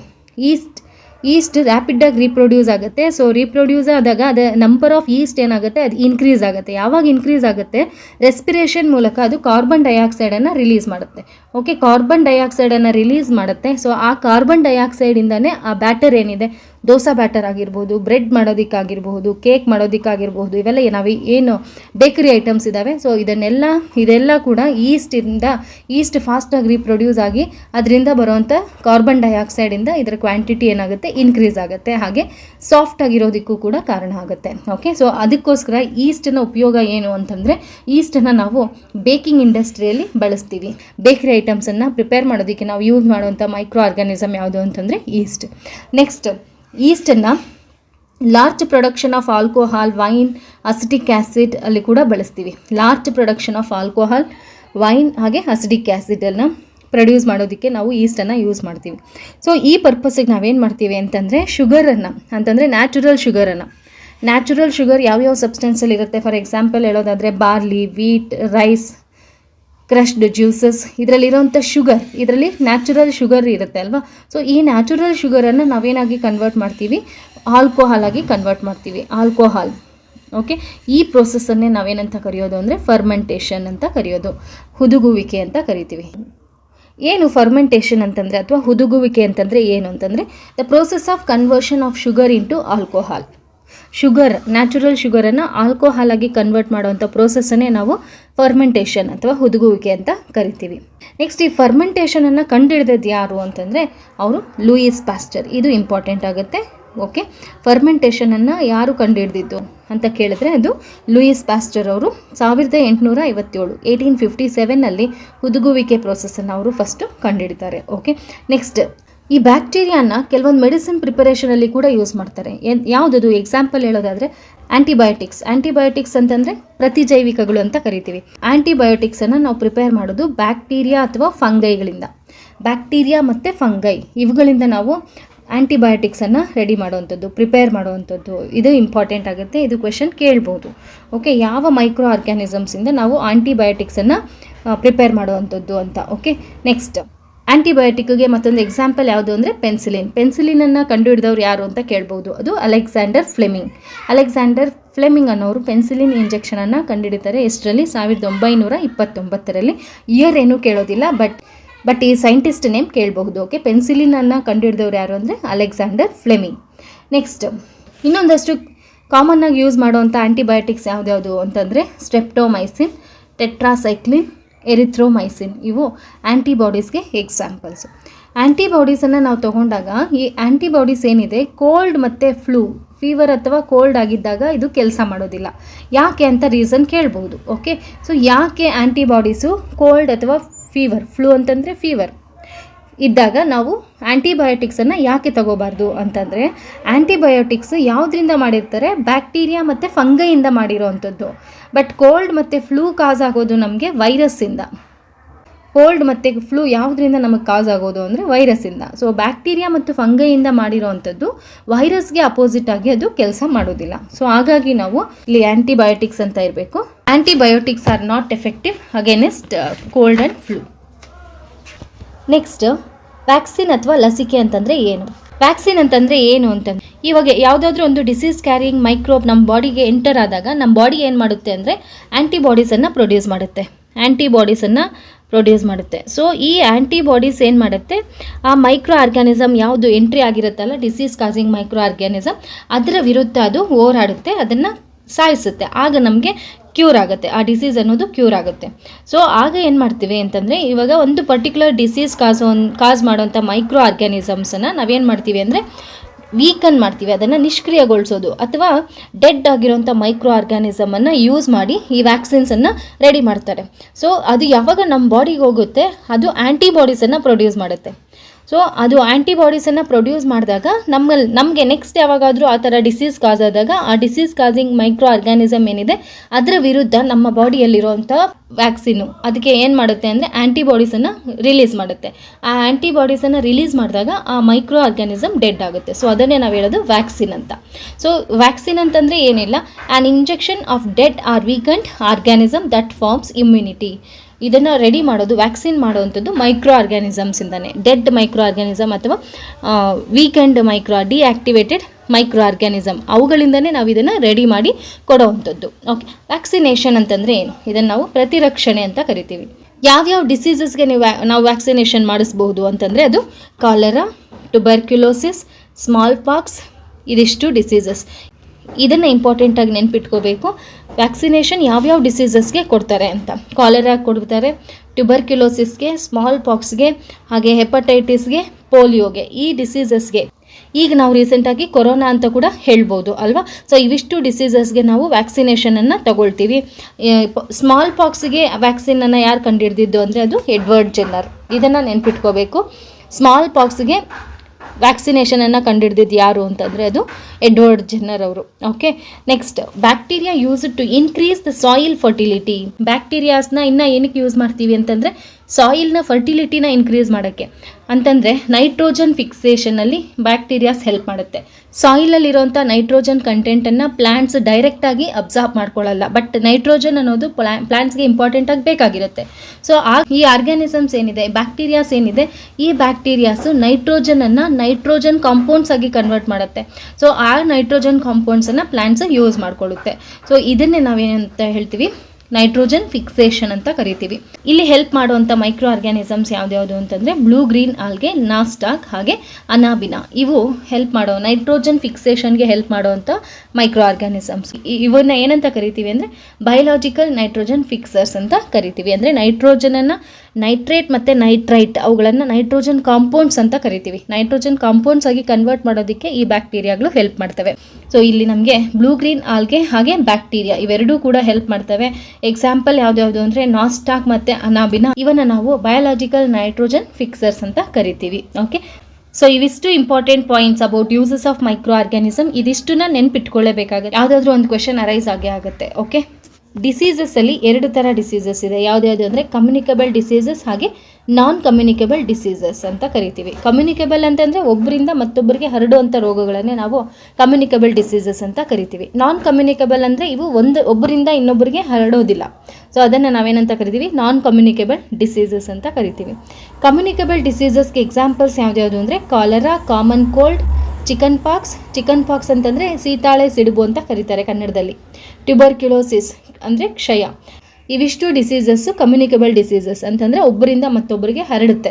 ನೀರಿನ ಮೂಲಕ ಆಗಿರ್ಬೋದು, ಗಾಳಿಯ ಮೂಲಕ ಆಗಿರ್ಬೋದು, ಇವು ಒಬ್ಬರಿಂದ ಮತ್ತೊಬ್ಬರಿಗೆ ಹರಡುವಂಥ ಡಿಸೀಸಸ್ಸು. ನೆಕ್ಸ್ಟ್, ನಾನ್ ಕಮ್ಯುನಿಕಬಲ್ ಡಿಸೀಸಸ್ ಆಗಿ ಎಕ್ಸಾಂಪಲ್ಸ್ ಹೇಳೋದಾದರೆ ಹಾರ್ಟ್ ಡಿಸೀಸಸ್, ಹಾರ್ಟ್ ಅಟ್ಯಾಕ್ ಆಗಿರ್ಬೋದು, ಸ್ಟ್ರೋಕ್ ಆಗಿರ್ಬೋದು, ಕ್ಯಾನ್ಸರು, ಡಯಾಬೆಟಿಕ್ಸು, BP, ಕಿಡ್ನಿ ಫೇಲ್ಯೂರ್ಸು, ಇವೆಲ್ಲನೂ ಕೂಡ ನಾನ್ ಕಮ್ಯುನಿಕಬಲ್ ಡಿಸೀಸಸ್ಸು. ಒಬ್ಬರಿಂದ ಮತ್ತೊಬ್ಬರಿಗೆ ಇವು ಹರಡೋದಿಲ್ಲ. ಓಕೆ, ಕಮ್ಯುನಿಕಬಲ್ ಡಿಸೀಸಸ್ ಅಂದರೆ ಕನ್ನಡದಲ್ಲಿ ಏನಂತ ಕರಿತೀವಿ, ಸಾಂಕ್ರಾಮಿಕ ರೋಗಗಳು ಅಂತ ಕರಿತೀವಿ. ನಾನ್ ಕಮ್ಯುನಿಕಬಲ್ ಅಂದರೆ ಸಾಂಕ್ರಾಮಿಕವಲ್ಲದ ರೋಗಗಳು ಅಂತ ಕರಿತೀವಿ. ಇಷ್ಟೊತ್ತು ನಾವು ಮೈಕ್ರೋ ಆರ್ಗ್ಯಾನಿಸಮ್ಸಿಂದ ಏನೇನು ಯೂಸಸ್ ಇದೆ ಅನ್ನೋದನ್ನು ನೋಡಿದ್ವಿ. ಈಗ ನಾವು ಮೈಕ್ರೋ ಆರ್ಗ್ಯಾನಿಸಮ್ಸಿಂದ ಏನೇನು ತೊಂದರೆಗಳಾಗುತ್ತೆ ಅನ್ನೋದನ್ನು ನೋಡೋಣ. Okay, harmful micro organisms. ಇದರಲ್ಲಿ ಡಿಸೀಸ್ ಕಾಸಿಂಗ್ ಮೈಕ್ರೋ ಆರ್ಗ್ಯಾನಿಸಮ್ಸನ್ನು ನಾವು ಪ್ಯಾಥೋಜನ್ಸ್ ಅಂತ ಕರಿತೀವಿ. ಅಂದರೆ ರೋಗಕಾರಕ ಜೀವಿಗಳು ಅಂತ ಕರಿತೀವಿ. ಯಾವ ಮೈಕ್ರೋ ಆರ್ಗ್ಯಾನಿಸಮ್ಸ್ ನಮಗೆ ಡಿಸೀಸನ್ನು ಕಾಸ್ ಮಾಡ್ತಾವೋ ಅಂಥವನ್ನು ನಾವು ಪ್ಯಾಥೋಜನ್ಸ್ ಅಥವಾ ರೋಗಕಾರಕ ಜೀವಿಗಳು ಅಂತ ಕರಿತೀವಿ. ಇದನ್ನು ಕ್ವೆಶನ್ ಕೇಳ್ಬೋದು, ವಾಟ್ ಆರ್ ಪ್ಯಾಥೋಜನ್ಸ್ ಅಂತ. So pathogens are nothing but the disease causing micro organisms. Okay, ನಮಗೆ ಮಲೇರಿಯಾ ಡಿಸೀಸ್ ಯಾವುದರಿಂದ ಬರುತ್ತೆ, ಯಾವ ಮೈಕ್ರೋ ಆರ್ಗ್ಯಾನಿಸಮಿಂದ ಬರುತ್ತೆ ಅಂತಂದರೆ ಅದು ಪ್ರೋಟೋಝೋವಾಯಿಂದ ಮಲೇರಿಯಾ ಕಾಸ್ ಆಗುವಂಥದ್ದು. ಓಕೆ, ಈ ಮಲೇರಿಯಾ ಮೈಕ್ರೋ ಆರ್ಗ್ಯಾನಿಸಮ್ ಏನಿದೆ, ಪ್ಯಾರಾಸೈಟ್ ಏನಿದೆ, ಇದನ್ನು ಕ್ಯಾರಿಯರ್ ಅಂತಂದರೆ ಏನು? ಈ ಮೈಕ್ರೋ ಆರ್ಗ್ಯಾನಿಸಮನ್ನು ಒಂದು ಪರ್ಸನಿಂದ ಮತ್ತೊಂದು ಪರ್ಸನ್ಗೆ ಇದು ಕ್ಯಾರಿ ಮಾಡುವಂಥದ್ದು ಯಾವುದು ಅಂತಂದರೆ female Anopheles. Okay, female mosquito Anopheles. ಈ ಸೊಳ್ಳೆ ಆ ಪ್ಯಾರಾಸೈಟನ್ನು ಕ್ಯಾರಿ ಮಾಡುವಂಥದ್ದು. ಮಲೇರಿಯಾ ಡಿಸೀಸ್ ಕಾಸ್ ಮಾಡುವಂತಹ ಮೈಕ್ರೋ ಆರ್ಗ್ಯಾನಿಸಮ್ ಯಾವುದು ಅಂತಂದರೆ ಪ್ರೋಟೋಝೋವಾ. ಇಲ್ಲಿ ತುಂಬ ಜನ ಕನ್ಫ್ಯೂಷನ್ ಮಾಡ್ಕೊತೀವಿ. ಏನಂತಂದರೆ ಮಲೇರಿಯಾ ಯಾವುದರಿಂದ ಕಾಸ್ ಆಗುತ್ತೆ ಅಂತಂದರೆ ನಾವು ಸೊಳ್ಳೆಯಿಂದ ಕಾಸ್ ಆಗುತ್ತೆ ಅಂತ ಹೇಳ್ತೀವಿ. ಈ ಥರ ಕನ್ಫ್ಯೂಷನ್ ಆಗುವಂಥ ಕ್ವೆಶನ್ಸು ಜಾಸ್ತಿ ಅರೈಸ್ ಆಗುತ್ತೆ. ಸೊ ಏನು ಅಂತಂದರೆ ಮಲೇರಿಯಾನ ಕಾಸ್ ಮಾಡುವಂಥ ಮೈಕ್ರೋ ಆರ್ಗ್ಯಾನಿಸಮ್ ಅಂತ ಕೇಳಿದಾಗ ಅದು ಪ್ರೋಟೋಝೋವಾ. ಓಕೆ, ಪ್ರೋಟೋಝೋವಾಯಿಂದ ಮಲೇರಿಯಾ ಬರುವಂಥದ್ದು. ಇದನ್ನು ಕ್ಯಾರಿಯರ್ ಯಾವುದು ಅಂದರೆ ವಾಹಕ ಯಾವುದು? ಈ ಪ್ಯಾರಾಸೈಟನ್ನು ಒಂದು ಪರ್ಸನಿಂದ ಮತ್ತೊಂದು ಪರ್ಸನ್ಗೆ ಟ್ರಾನ್ಸ್ಫರ್ ಮಾಡುವಂಥದ್ದು ಯಾವುದು ಅಂತಂದರೆ ಅದು ಒಂದು Anopheles mosquito. Okay, female Anopheles mosquito. ಹಾಗೆ ನೆಕ್ಸ್ಟ್ ಒನ್, ಯಾವ ಪ್ರೋಟೋಝೋವಾಯಿಂದ ಮಲೇರಿಯಾ ಬರುತ್ತೆ ಅಂತಂದರೆ ಅದು ಪ್ಲಾಸ್ಮೋಡಿಯಂ ವೈವಾಕ್ಸ್ ಅಂತ ಕರಿತೀವಿ. ಪ್ರೋಟೋಝೋವಾಯಿಂದ ಮಲೇರಿಯಾ ಡಿಸೀಸ್ ಕಾಸ್ ಆಗುವಂಥದ್ದು. ಓಕೆ, ನೆಕ್ಸ್ಟ್ ಡೆಂಗ್ಯೂ ಫೀವರನ್ನು ಕಾಸ್ ಮಾಡೋದು ಯಾವ ಮೈಕ್ರೋ ಆರ್ಗ್ಯಾನಿಸಮ್ ಅಂತಂದರೆ ಅದು ವೈರಸ್. ಡೆಂಗ್ಯೂ ಫೀವರ್ ಬರುವಂಥದ್ದು ವೈರಸ್ಸಿಂದ. ವೈರಸ್ಸು ಡೆಂಗ್ಯೂ ಫೀವರನ್ನು ಕಾಸ್ ಮಾಡುತ್ತೆ. ಇದರ ಕ್ಯಾರಿಯರ್ ಯಾರು ಅಥವಾ ಇದನ್ನು ವಾಹಕ ಯಾರು? ವೈರಸ್ಸನ್ನು ಈ ಡೆಂಗ್ಯೂ ಫೀವರ್ ವೈರಸ್ಸನ್ನು ಒಂದು ಕಡೆಯಿಂದ ಮತ್ತೊಂದು ಕಡೆಗೆ ಟ್ರಾನ್ಸ್ಫರ್ ಮಾಡೋದು ಯಾವುದು ಅಂತಂದರೆ ಫಿಮೇಲ್ ಈಡಿಸ್ ಮಸ್ಕಿಟೋ. ಈ ಮಸ್ಕಿಟೋ ನೇಮ್ ಕೇಳ್ಬೋದು, ಅದು ಈಡಿಸ್ ಮಸ್ಕಿಟೋ. ಓಕೆ, ನೆಕ್ಸ್ಟ್ ಇದು ಇಂಪಾರ್ಟೆಂಟ್ ಸೆಂಟೆನ್ಸ್ ಅಂತ ಕೇಳ್ಬೋದು. ಇಲ್ಲಿ 3 ಕ್ವೆಶನ್ಸನ್ನು ಕೇಳ್ಬೋದು. ಏನು ಅಂತಂದರೆ ಆಂಥ್ರಾಕ್ಸ್ ಡಿಸೀಸು ಯಾವ ಮೈಕ್ರೋ ಆರ್ಗ್ಯಾನಿಸಮಿಂದ ಕಾಸ್ ಆಗುತ್ತೆ ಅಂತ. ಯಾವ ಮೈಕ್ರೋ ಆರ್ಗ್ಯಾನಿಸಮಿಂದ ಕಾಸ್ ಆಗುತ್ತೆ ಅಂತಂದರೆ ಅದು ಬ್ಯಾಕ್ಟೀರಿಯಾ. ಆಂಥ್ರಾಕ್ಸ್ ಅನ್ನೋದು ಬ್ಯಾಕ್ಟೀರಿಯಾದಿಂದ ಕಾಸ್ ಆಗುವಂಥ ಡಿಸೀಸ್. ಯಾವ ಬ್ಯಾಕ್ಟೀರಿಯಾ ಅಂತ ಕೇಳ್ಬೋದು. ಆ ಬ್ಯಾಕ್ಟೀರಿಯಾ ನೇಮ್ ಏನು ಅಂತಂದರೆ ಬ್ಯಾಸಿಲಸ್ ಆಂಥ್ರಾಸಿಸ್. ಆಂಥ್ರಾಕ್ಸ್ ಡಿಸೀಸನ್ನು ಕಾಸ್ ಮಾಡುವಂಥ ಬ್ಯಾಕ್ಟೀರಿಯಾ ನೇಮ್ ಏನು ಅಂದರೆ ಬ್ಯಾಸಿಲಸ್ ಆಂಥ್ರಾಸಿಸ್. ಓಕೆ, ನೆಕ್ಸ್ಟು ಈ ಬ್ಯಾಸಿಲಸ್ ಆಂಥ್ರಾಸಿಸ್ ಅನ್ನೋದನ್ನು ಡಿಸ್ಕವರ್ ಮಾಡಿದ್ದು ಯಾರು ಅಂತ ಕೇಳ್ಬೋದು. ಅದು ರಾಬರ್ಟ್ ಕೋಚ್. ಸೊ ಈ ಒಂದು ಸೆಂಟೆನ್ಸಲ್ಲಿ 3 ಥರ ಕ್ವೆಶನ್ಸ್ ಕೇಳ್ಬೋದು. ಹಾಗಾಗಿ ಈ ಸೆಂಟೆನ್ಸನ್ನು ನೆನ್ಪಿಟ್ಕೋಬೇಕು. ಆಂಥ್ರಾಕ್ಸ್ ಡಿಸೀಸ್ ಕಾಸ್ ಆಗೋದು ಬ್ಯಾಕ್ಟೀರಿಯಾಯಿಂದ. ಯಾವ ಬ್ಯಾಕ್ಟೀರಿಯಾ ಅಂತಂದರೆ ಬ್ಯಾಸಿಲಸ್ ಆಂಥ್ರಾಸಿಸ್. ಇದನ್ನು ಕಂಡುಹಿಡಿದಿದ್ದು ಯಾರು ಅಂತಂದರೆ ರಾಬರ್ಟ್ ಕೋಚ್. ಓಕೆ, ಇವಿಷ್ಟು important points about harmful micro organisms. So ಹೇಗೆಲ್ಲ ಮೈಕ್ರೋ ಆರ್ಗ್ಯಾನಿಸಮ್ಸಿಂದ ನಮಗೆ ಪ್ರಾಬ್ಲಮ್ ಆಗುತ್ತೆ ಅಂತ. ಇದ್ರ ಜೊತೆಗೆ ಈ ಮೈಕ್ರೋ ಆರ್ಗ್ಯಾನಿಸಮ್ಸಿಂದ ತುಂಬ ಡಿಸೀಸಸ್ ಕೂಡ ಕಾಸ್ ಆಗುತ್ತೆ. ಆ ಡಿಸೀಸಸ್ ಯಾವುದು ಅನ್ನೋದನ್ನು ನೋಡೋಣ. ಓಕೆ, ಮೊದಲಿಗೆ ವೈರಸಸ್ ಈಗಾಗಲೇ ಹೇಳ್ದಂಗೆ it reproduces only inside the cell of the host organism. ಅದು ಯಾವುದಾದ್ರೂ ಒಂದು ಜೀವಿ ಒಳಗಡೆ ಇದ್ದರೆ ಮಾತ್ರ ಲಿವಿಂಗ್ ಬೀಯಿಂಗ್ ಕ್ಯಾರೆಕ್ಟರ್ಸನ್ನು ಅದು ತೋರಿಸೋವಂಥದ್ದು. ಅದು ಬ್ಯಾಕ್ಟೀರಿಯಾ ಆಗಿರ್ಬೋದು, ಹ್ಯೂಮನ್ ಬೀಯಿಂಗ್ ಆಗಿರ್ಬೋದು, ಅನಿಮಲ್ಸ್ ಆಗಿರ್ಬೋದು, ಪ್ಲ್ಯಾಂಟ್ಸ್ ಆಗಿರ್ಬೋದು. ಓಕೆ, ಸೊ ಇದೇ ವೈರಸ್ ಬಗ್ಗೆ ಇರುವಂಥ ಒಂದು ಸ್ಪೆಷಲ್ ಫ್ಯೂಚರ್. ಈ ವೈರಸ್ಸಿಂದ ಕಾಸ್ ಆಗುವಂಥ ಡಿಸೀಸಸ್ ಯಾವುದು ಅಂತಂದರೆ common cold, influenza, cough, polio, chickenpox, dengue, measles ಅಂದರೆ ದಡಾರ, hepatitis A, yellow vein mosaic of bhindi. ಇದು ಪ್ಲ್ಯಾಂಟ್ಸಿಗೆ ಬರುವಂಥ ಡಿಸೀಸು. ಸೊ ಇವಿಷ್ಟು ಡಿಸೀಸು ವೈರಸ್ಸಿಂದ ಕಾಸ್ ಆಗುವಂಥದ್ದು. ಈ ಡಿಸೀಸ್ ನೇಮ್ಸನ್ನು ನೆನ್ಪಿಟ್ಕೋಬೇಕು. ಓಕೆ, ಇಲ್ಲಿ ಗ್ರೂಪಲ್ಲಿ ಕೊಟ್ಬಿಡ್ತಾರೆ ವೈರಸ್ ಡಿಸೀಸಸ್ಸು ಹಾಗೆ ಬ್ಯಾಕ್ಟೀರಿಯಾದಿಂದ ಕಾಸ್ ಆಗುವಂಥ ಡಿಸೀಸಸನ್ನು ಒಟ್ಟಿಗೆ ಕೊಟ್ಬಿಟ್ಟು ಇವುಗಳಲ್ಲಿ ವೈರಸ್ಸಿಂದ ಬರುವಂಥ ರೋಗಗಳು ಯಾವುದು ಅಂತ ಕೇಳ್ಬೋದು, ಅಥವಾ ಬ್ಯಾಕ್ಟೀರಿಯಾದಿಂದ ಬರುವಂಥ ರೋಗಗಳು ಯಾವುದು ಅಂತ ಕೇಳ್ಬೋದು. ಸೊ ಇಂಪಾರ್ಟೆಂಟಾಗಿ ಈ ಡಿಸೀಸಸ್ ಏನಿದೆ ಇವನ್ ನೆನ್ಪಿಟ್ಕೋಬೇಕಾಗತ್ತೆ. ಓಕೆ, ನೆಕ್ಸ್ಟ್ ಪ್ರೋಟೋಸೋವಾಯಿಂದ ಯಾವ ಡಿಸೀಸಸ್ ಬರುತ್ತೆ ಅಂತಂದರೆ ಡಿಸೆಂಟ್ರಿ, ಮಲೇರಿಯಾ ಇಂಪಾರ್ಟೆಂಟ್. ಯಾಕಂತಂದರೆ ಮಲೇರಿಯಾ ಅಂದ ತಕ್ಷಣ ವೈರಸ್ ಅಥವಾ ಮಸ್ಕಿಟೋ ನೇಮ್ ಹೇಳ್ಬಿಡ್ತೀವಿ, ಬಟ್ ವೈರಸ್ಸಿಂದ ಅಲ್ಲ ಇದು ಕಾಸ್ ಆಗೋದು ಯಾವುದರಿಂದ ಅಂತಂದರೆ ಪ್ರೋಟೋಸೋವಾಯಿಂದ. ಓಕೆ, ನೆಕ್ಸ್ಟ್ ಬ್ಯಾಕ್ಟೀರಿಯಾಯಿಂದ ಬರುವಂಥ ಡಿಸೀಸಸ್ ಯಾವುದು? ಟೈಫಾಯ್ಡ್ ಅಂದರೆ ವಿಷಮ ಶೀತ ಜ್ವರ ಅಂತ ಕರಿತೀವಿ. Typhoid, tuberculosis, cholera, diphtheria, tetanus, plague. ಇವಿಷ್ಟು ಬ್ಯಾಕ್ಟೀರಿಯಾಯಿಂದ ಬರುವಂಥ ಡಿಸೀಸಸ್. ಓಕೆ, ನೆಕ್ಸ್ಟ್ ಈಗ ಕೆಲವೊಂದಷ್ಟು ಡಿಸೀಸಸ್ ಹಾಗೆ ಆ ಡಿಸೀಸ್ ಕಾಸ್ ಮಾಡುವಂಥ ಮೈಕ್ರೋ ಆರ್ಗ್ಯಾನಿಸಮ್ ಯಾವುದು ಅಂತ ನೋಡೋಣ. ಪ್ಲೇಗ್ ಕಾಸ್ ಮಾಡುವಂಥದ್ದು ಬ್ಯಾಕ್ಟೀರಿಯಾ ನೇಮ್ ಏನು ಅಂದರೆ ಎರ್ಸಿನಿಯಾ ಪೆಸ್ಟಿಸ್. ಟ್ಯೂಬರ್ಕ್ಯುಲೋಸ್ ಕಾಸ್ ಆಗೋದು ಕೂಡ ಬ್ಯಾಕ್ಟೀರಿಯಾದಿಂದ. ಬ್ಯಾಕ್ಟೀರಿಯಾ ನೇಮ್ ಏನು ಅಂದರೆ ಮೈಕೋಬ್ಯಾಕ್ಟೀರಿಯಂ ಟ್ಯೂಬರ್ಕ್ಯುಲೋಸಿಸ್. ಮಲೇರಿಯಾ ಕಾಸ್ ಮಾಡುವಂಥದ್ದು ಪ್ರೋಟೋಸೋವಾ. ಆ ಪ್ರೋಟೋಸೋವಾ ನೇಮ್ ಏನು ಅಂದರೆ ಪ್ಲಾಸ್ಮೋಡಿಯಂ. ಮಿಸಲ್ಸ್ ಕಾಸ್ ಆಗುವಂಥದ್ದು ವೈರಸ್ಸಿಂದ. ವೈರಸ್ ನೇಮ್ ಏನು ಅಂದರೆ ರುಬೆಲ್ಲಾ. ಆಂಥ್ರಾಕ್ಸ್ ಕಾಸ್ ಆಗೋದು ಬ್ಯಾಕ್ಟೀರಿಯಾದಿಂದ. ಯಾವ ಬ್ಯಾಕ್ಟೀರಿಯಾ ಅಂತಂದರೆ ಬ್ಯಾಸಿಲಸ್ ಆಂಥ್ರಾಸಿಸ್. ಸೊ ಇವಿಷ್ಟನ್ನ ನೆನ್ಪಿಟ್ಕೊಳ್ಳೇಬೇಕಾಗುತ್ತೆ, ಯಾಕಂದರೆ ಒಂದು ಕ್ವೆಶನ್ ಅಂತೂ ಇದ್ದೇ ಇರುತ್ತೆ. ಓಕೆ, ಇಲ್ಲಿ ಯಾವ ಥರ ಕ್ವೆಶನ್ಸ್ ಕೇಳ್ತಾರೆ ಅಂತಂದರೆ ಡೈರೆಕ್ಟಾಗಿ ಡಿಸೀಸ್ ಕಾಸ್ ಮಾಡುವಂಥ ಮೈಕ್ರೋ ಆರ್ಗ್ಯಾನಿಸಮ್ ನೇಮ್ ಆದರೂ ಕೇಳ್ಬೋದು, ಅಥವಾ ಯಾವ ಮೈಕ್ರೋ ಆರ್ಗ್ಯಾನಿಸಮಿಂದ ಕಾಸ್ ಆಗುತ್ತೆ ಅಂತಂದರೆ ಬ್ಯಾಕ್ಟೀರಿಯಾಯಿಂದ ಕಾಸ್ ಆಗುತ್ತಾ, ಅಥವಾ ಪ್ರೋಟೋಸೋವಾಯಿಂದನ, ಅಥವಾ ವೈರಸ್ಸಿಂದನ, ಅಥವಾ ಫಂಗೈಯಿಂದನ ಅಂತ ಕ್ವೆಶನ್ಸ್ ಕೇಳ್ಬೋದು. ಸೊ ಇಂಪಾರ್ಟೆಂಟಾಗಿ ಇದಿಷ್ಟನ್ನ ನೆನ್ಪಿಟ್ಕೋಬೇಕಾಗುತ್ತೆ. ಓಕೆ, ಈ ಮೈಕ್ರೋ ಆರ್ಗ್ಯಾನಿಸಮ್ಸು ಫುಡ್ ಪಾಯ್ಸನಿಂಗ್ ಕೂಡ ಕ್ರಿಯೇಟ್ ಮಾಡುತ್ತೆ. ಫುಡ್ ಪಾಯ್ಸನಿಂಗ್ ಅಂತಂದರೆ ಫುಡ್ಡನ್ನು ಸ್ಪಾಯ್ಲ್ ಮಾಡಿಬಿಡುತ್ತೆ ಅಲ್ವಾ. ಸೊ ಹಾಗಾಗಿ ನಾವೇನು ಮಾಡಬೇಕು, ಕೆಲವೊಂದಷ್ಟು ಮೆಥಡ್ಸನ್ನು ಯೂಸ್ ಮಾಡ್ತೀವಿ ಫುಡ್ಡನ್ನು ಪ್ರಿಸರ್ವ್ ಮಾಡೋದಕ್ಕೆ. ಯಾವ್ಯಾವ ಮೆಥಡ್ಸ್ ಅವು ಅಂತ ನೋಡೋಣ ಈಗ. ಅದು ಕೂಡ ಇಂಪಾರ್ಟೆಂಟ್ ಆಗುತ್ತೆ. ಯಾವ ಫುಡ್ಡನ್ನು ಯಾವ ಮೆಟೀರಿಯಲ್ ಅಥವಾ ಯಾವ ಸಬ್ಸ್ಟೆನ್ಸ್ ಯೂಸ್ ಮಾಡೋದ್ರಿಂದ ನಾವು ಪ್ರಿಸರ್ವ್ ಮಾಡ್ಬೋದು ಅಂತ ಕ್ವೆಶನ್ ಕೇಳ್ತಾರೆ. ಸೊ ಇಂಪಾರ್ಟೆಂಟಾಗಿ ನೋಡೋದಾದರೆ ಫುಡ್ ಪ್ರಿಸರ್ವೇಷನ್ ಮೆಥಡ್ಸ್ ಯಾವ್ದ್ಯಾವ್ದು ನಾವು ಯೂಸ್ ಮಾಡೋದು ಅಂತಂದರೆ, ಕಾಮನ್ ಆಗಿ ನಾವು ಯಾವ್ದು ಯೂಸ್ ಮಾಡ್ತೀವಿ ಫುಡ್ ಪ್ರಿಸರ್ವೇಟಿವ್ ಆಗಿ ಅಂತಂದರೆ ಸಾಲ್ಟನ್ನು ಯೂಸ್ ಮಾಡ್ತೀವಿ, ಶುಗರನ್ನು ಯೂಸ್ ಮಾಡ್ತೀವಿ, ಆ್ಯಸಿಡನ್ನು ಯೂಸ್ ಮಾಡ್ತೀವಿ, ಆಯಿಲನ್ನು ಯೂಸ್ ಮಾಡ್ತೀವಿ ಅಲ್ವಾ. ಸೊ ಇವೆಲ್ಲ ನಮಗೆ ಜನರಲಾಗಿ ಗೊತ್ತಿರೋವಂಥದ್ದು, ಜನರಲಾಗಿ ನಾವು ಮನೆಗಳಲ್ಲಿ ಯೂಸ್ ಮಾಡುವಂಥ ಮೆಥಡ್ಸು. ಅದ್ರ ಜೊತೆಗೆ ಇಲ್ಲಿ ಯಾವ್ಯಾವ ಫುಡ್ ಮೆಟೀರಿಯಲ್ಸನ್ನು ಪ್ರಿಸರ್ವ್ ಮಾಡೋದಕ್ಕೆ ಯೂಸ್ ಮಾಡ್ತೀವಿ ಇಲ್ಲಿ ಅಂತಂದರೆ ಸಾಲ್ಟನ್ನು ಮೀಟ್, ಫಿಶ್, ಆಮ್ಲ, ರಾ ಮ್ಯಾಂಗೋಸ್, ಟ್ಯಾಮ್ರಿಂಡ್ ಇವಿಷ್ಟನ್ನ ಪ್ರಿಸರ್ವ್ ಮಾಡೋದಕ್ಕೆ ನಾವು ಯೂಸ್ ಮಾಡ್ತೀವಿ. ಅದ್ರ ಜೊತೆಗೆ ಪಿಕಲ್ಸನ್ನು ಪ್ರಿಸರ್ವ್ ಮಾಡೋದಕ್ಕೂ ಸಾಲ್ಟ್ ಯೂಸ್ ಮಾಡ್ತೀವಿ. ಸಾಲ್ಟ್ ಜೊತೆಗೆ ಆಯಿಲನ್ನು ಅಥವಾ ಆ್ಯಸಿಡನ್ನು ನಾವು ಯೂಸ್ ಮಾಡ್ತೀವಿ. ಯಾವ ಆ್ಯಸಿಡ್ ಯೂಶ್ವಲಿ ನಾವು ಯೂಸ್ ಮಾಡೋವಂಥದ್ದು ಪಿಕಲ್ಸಲ್ಲಿ ಅಂತಂದರೆ ವಿನೆಗರನ್ನು ಯೂಸ್ ಮಾಡ್ತೀವಿ. ಸಾಲ್ಟು, ಶುಗರು, ಆಯಿಲ್ ಇವುಗಳ ಜೊತೆಗೆ ಕೆಲವೊಂದು ಕೆಮಿಕಲ್ಸನ್ನು ಕೂಡ ಯೂಸ್ ಮಾಡ್ತೀವಿ. ಯಾವುದದು ಅಂತಂದರೆ ಸೋಡಿಯಂ ಬೆನ್ಸೋಯೇಟ್ ಹಾಗೆ ಸೋಡಿಯಂ ಮೆಟಾಬೈಸಲ್ಫೇಟ್. ಇದೊಂದು ಕೆಮಿಕಲ್ ನೇಮ್, ಇದು ನೆನ್ಪಿಟ್ಕೋಬೇಕಾಗತ್ತೆ. ಇದು ಇಂಪಾರ್ಟೆಂಟ್, ನೆನ್ಪಿಟ್ಕೋಬೇಕಾಗತ್ತೆ, ಕ್ವಶನ್ ಕೇಳ್ಬೋದು. ಓಕೆ, ಈ ಕೆಮಿಕಲ್ಸಲ್ಲಿ ಯಾವುದನ್ನು ನಾವು ಫುಡ್ ಪ್ರಿಸರ್ವೇಟಿವ್ ಆಗಿ ಯೂಸ್ ಮಾಡ್ತೀವಿ ಅಂತ, ಯಾವುದು ಅಂದರೆ ಸೋಡಿಯಂ ಬೆನ್ಸೋಯೇಟ್ ಮತ್ತು ಸೋಡಿಯಂ ಮೆಟಾಬೈಸಲ್ಫೇಟ್. ಇವುಗಳನ್ನು ನಾವು ಫುಡ್ ಪ್ರಿಸರ್ವೇಟಿವಲ್ಲಿ ಯೂಸ್ ಮಾಡ್ತೀವಿ. ಯಾವುದನ್ನು ಪ್ರಿಸರ್ವ್ ಮಾಡೋದಕ್ಕೆ ಯೂಸ್ ಮಾಡ್ತೀವಿ ಅಂದರೆ ಜಾಮ್ ಮತ್ತು ಸ್ಕ್ವಾಷಸನ್ನು ಪ್ರಿಸರ್ವ್ ಮಾಡೋದಕ್ಕೆ ಯೂಸ್ ಮಾಡ್ತೀವಿ. ಹಾಗೆ ಶುಗರ್ ಯಾವುದ್ಯಾವುದ್ರಲ್ಲಿ ಯೂಸ್ ಮಾಡ್ತೀವಿ ಅಂದರೆ ಜಾಮ್, ಜೆಲ್ಲಿ ಮತ್ತು ಸ್ಕ್ವಾಷಸಲ್ಲಿ ಯೂಸ್ ಮಾಡ್ತೀವಿ. ಯಾಕೆ ನಾವು ಶುಗರನ್ನು ಪ್ರಿಸರ್ವೇಟಿವ್ ಆಗಿ ಯೂಸ್ ಮಾಡ್ತೀವಿ ಅಂತಂದರೆ ಶುಗರ್ ಏನು ಮಾಡುತ್ತೆ, ಫುಡ್ ಕಂಟೆಂಟ್ ಅಥವಾ ಫುಡ್ ಐಟಮಲ್ಲಿರೋಂಥ ಮಾಯಿಶ್ಚರನ್ನು ರೆಡ್ಯೂಸ್ ಮಾಡುತ್ತೆ. ಯಾವಾಗ ಮಾಯಿಶ್ಚರನ್ನು ರೆಡ್ಯೂಸ್ ಮಾಡುತ್ತೆ ಆವಾಗ ಬ್ಯಾಕ್ಟೀರಿಯಾ ಗ್ರೋ ಆಗೋದಿಲ್ಲ, ಅದರಲ್ಲಿ ಮೈಕ್ರೋ ಆರ್ಗ್ಯಾನಿಸಮ್ ಗ್ರೋ ಆಗೋದಿಲ್ಲ. ಸೊ ಹಾಗಾಗಿ ಶುಗರ್ ಏನು ಮಾಡುತ್ತೆ, ಬ್ಯಾಕ್ಟೀರಿಯಾ ಗ್ರೋತ್ ಆಗೋದನ್ನು ಕಡಿಮೆ ಮಾಡುತ್ತೆ. ಸೊ ಹಾಗಾಗಿ ನಾವೇನು ಮಾಡ್ತೀವಿ, ಶುಗರನ್ನು ಫುಡ್ ಪ್ರಿಸರ್ವೇಟಿವ್ ಆಗಿ ಯೂಸ್ ಮಾಡ್ತೀವಿ. ಇದನ್ನು ಕೇಳ್ಬೋದು, ಯಾಕೆ ನಾವು ಶುಗರನ್ನು ಫುಡ್ ಪ್ರಿಸರ್ವೇಟಿವ್ ಆಗಿ ಯೂಸ್ ಮಾಡ್ತೀವಿ ಅಂದರೆ ಶುಗರ್ ಏನು ಮಾಡುತ್ತೆ ಅಂತಂದರೆ it reduces the moisture content in the food. Next oil and ವಿನೆಗರನ್ನು ಎಲ್ಲಿ ಯೂಸ್ ಮಾಡ್ತೀವಿ ಅಂದರೆ pickles, vegetables, fruits, fish, meat ಇವುಗಳನ್ನು ಯೂಸ್ ಮಾಡೋದಕ್ಕೆ ಆಯಿಲ್ ಆ್ಯಂಡ್ ವಿನೆಗರ್. ಇವಿಷ್ಟು ಈಸಿಯಾಗಿ ನಾವು ನೆನ್ಪಿಟ್ಕೋಬೋದು. ನಾವಿಲ್ಲಿ ಸ್ಪೆಷಲಾಗಿ ನೆನ್ಪಿಟ್ಕೋಬೇಕಾಗಿರೋದು ಯಾವುದು ಅಂದರೆ ಸೋಡಿಯಂ ಬೆನ್ಸೋಯೇಟ್ ಮತ್ತು ಸೋಡಿಯಂ ಮೆಟಾಬೈಸಲ್ಫೇಟ್. ಇದು ಇಂಪಾರ್ಟೆಂಟ್. ಓಕೆ, ನೆಕ್ಸ್ಟ್ ಇಂಪಾರ್ಟೆಂಟ್ ಯಾವುದು ಅಂತಂದರೆ ಪಾಶ್ಚರೈಸೇಷನ್ ಯಾವ ಫುಡ್ಡನ್ನ ಪ್ರಿಸರ್ವೇಟಿವ್ ಆಗಿ ಯೂಸ್ ಮಾಡ್ತೀವಿ ಅಂದರೆ ಅದು ಮಿಲ್ಕ್. ಹೇಗೆ ನಾವು ಪಾಶ್ಚರೈಸೇಷನಲ್ಲಿ ಮಿಲ್ಕನ್ನು ಪ್ರಿಸರ್ವ್ ಮಾಡೋದು ಅಂತಂದರೆ ಮಿಲ್ಕನ್ನು 15 to 30 ಸೆಕೆಂಡ್ಸ್ವರೆಗೂ 70 ಡಿಗ್ರಿ ಸೆಲ್ಸಿಯಸ್ಸಲ್ಲಿ ಅದನ್ನು ಬಾಯ್ಲ್ ಮಾಡಿಸ್ತೀವಿ. ಓಕೆ, ಈ ಟೆಂಪರೇಚರ್ ಕೇಳ್ಬೋದು, ಹಾಗೆ ಈ ಟೈಮಿಂಗ್ಸನ್ನು ಕೇಳ್ಬೋದು. 70 ಡಿಗ್ರಿ ಸೆಲ್ಸಿಯಸ್ ಇದು ಇಂಪಾರ್ಟೆಂಟಾಗಿ ಈ ಟೆಂಪರೇಚರನ್ನು ನೆನ್ಪಿಟ್ಕೋಬೇಕು. 15 to 30 ಸೆಕೆಂಡ್ಸ್ವರೆಗೂ 70 ಡಿಗ್ರಿ ಸೆಲ್ಸಿಯಸ್ಸಲ್ಲಿ ನಾವು ಅದನ್ನು ಬಾಯ್ಲ್ ಮಾಡಿ ಆ್ಯಂಡ್ ದೆನ್ ಸಡನ್ನಾಗಿ ಕೂಲ್ ಮಾಡೋವಂಥದ್ದು. ಅದಾದಮೇಲೆ ನಾವು ಸ್ಟೋರ್ ಮಾಡಿದ್ರೆ ಮಿಲ್ಕ್ ನಮಗೆ ಚೆನ್ನಾಗಿರುತ್ತೆ ಅಂತಂದರೆ 1-2 ದಿನ ನಾವು ಪ್ರಿಸರ್ವ್ ಮಾಡ್ಬೋದು.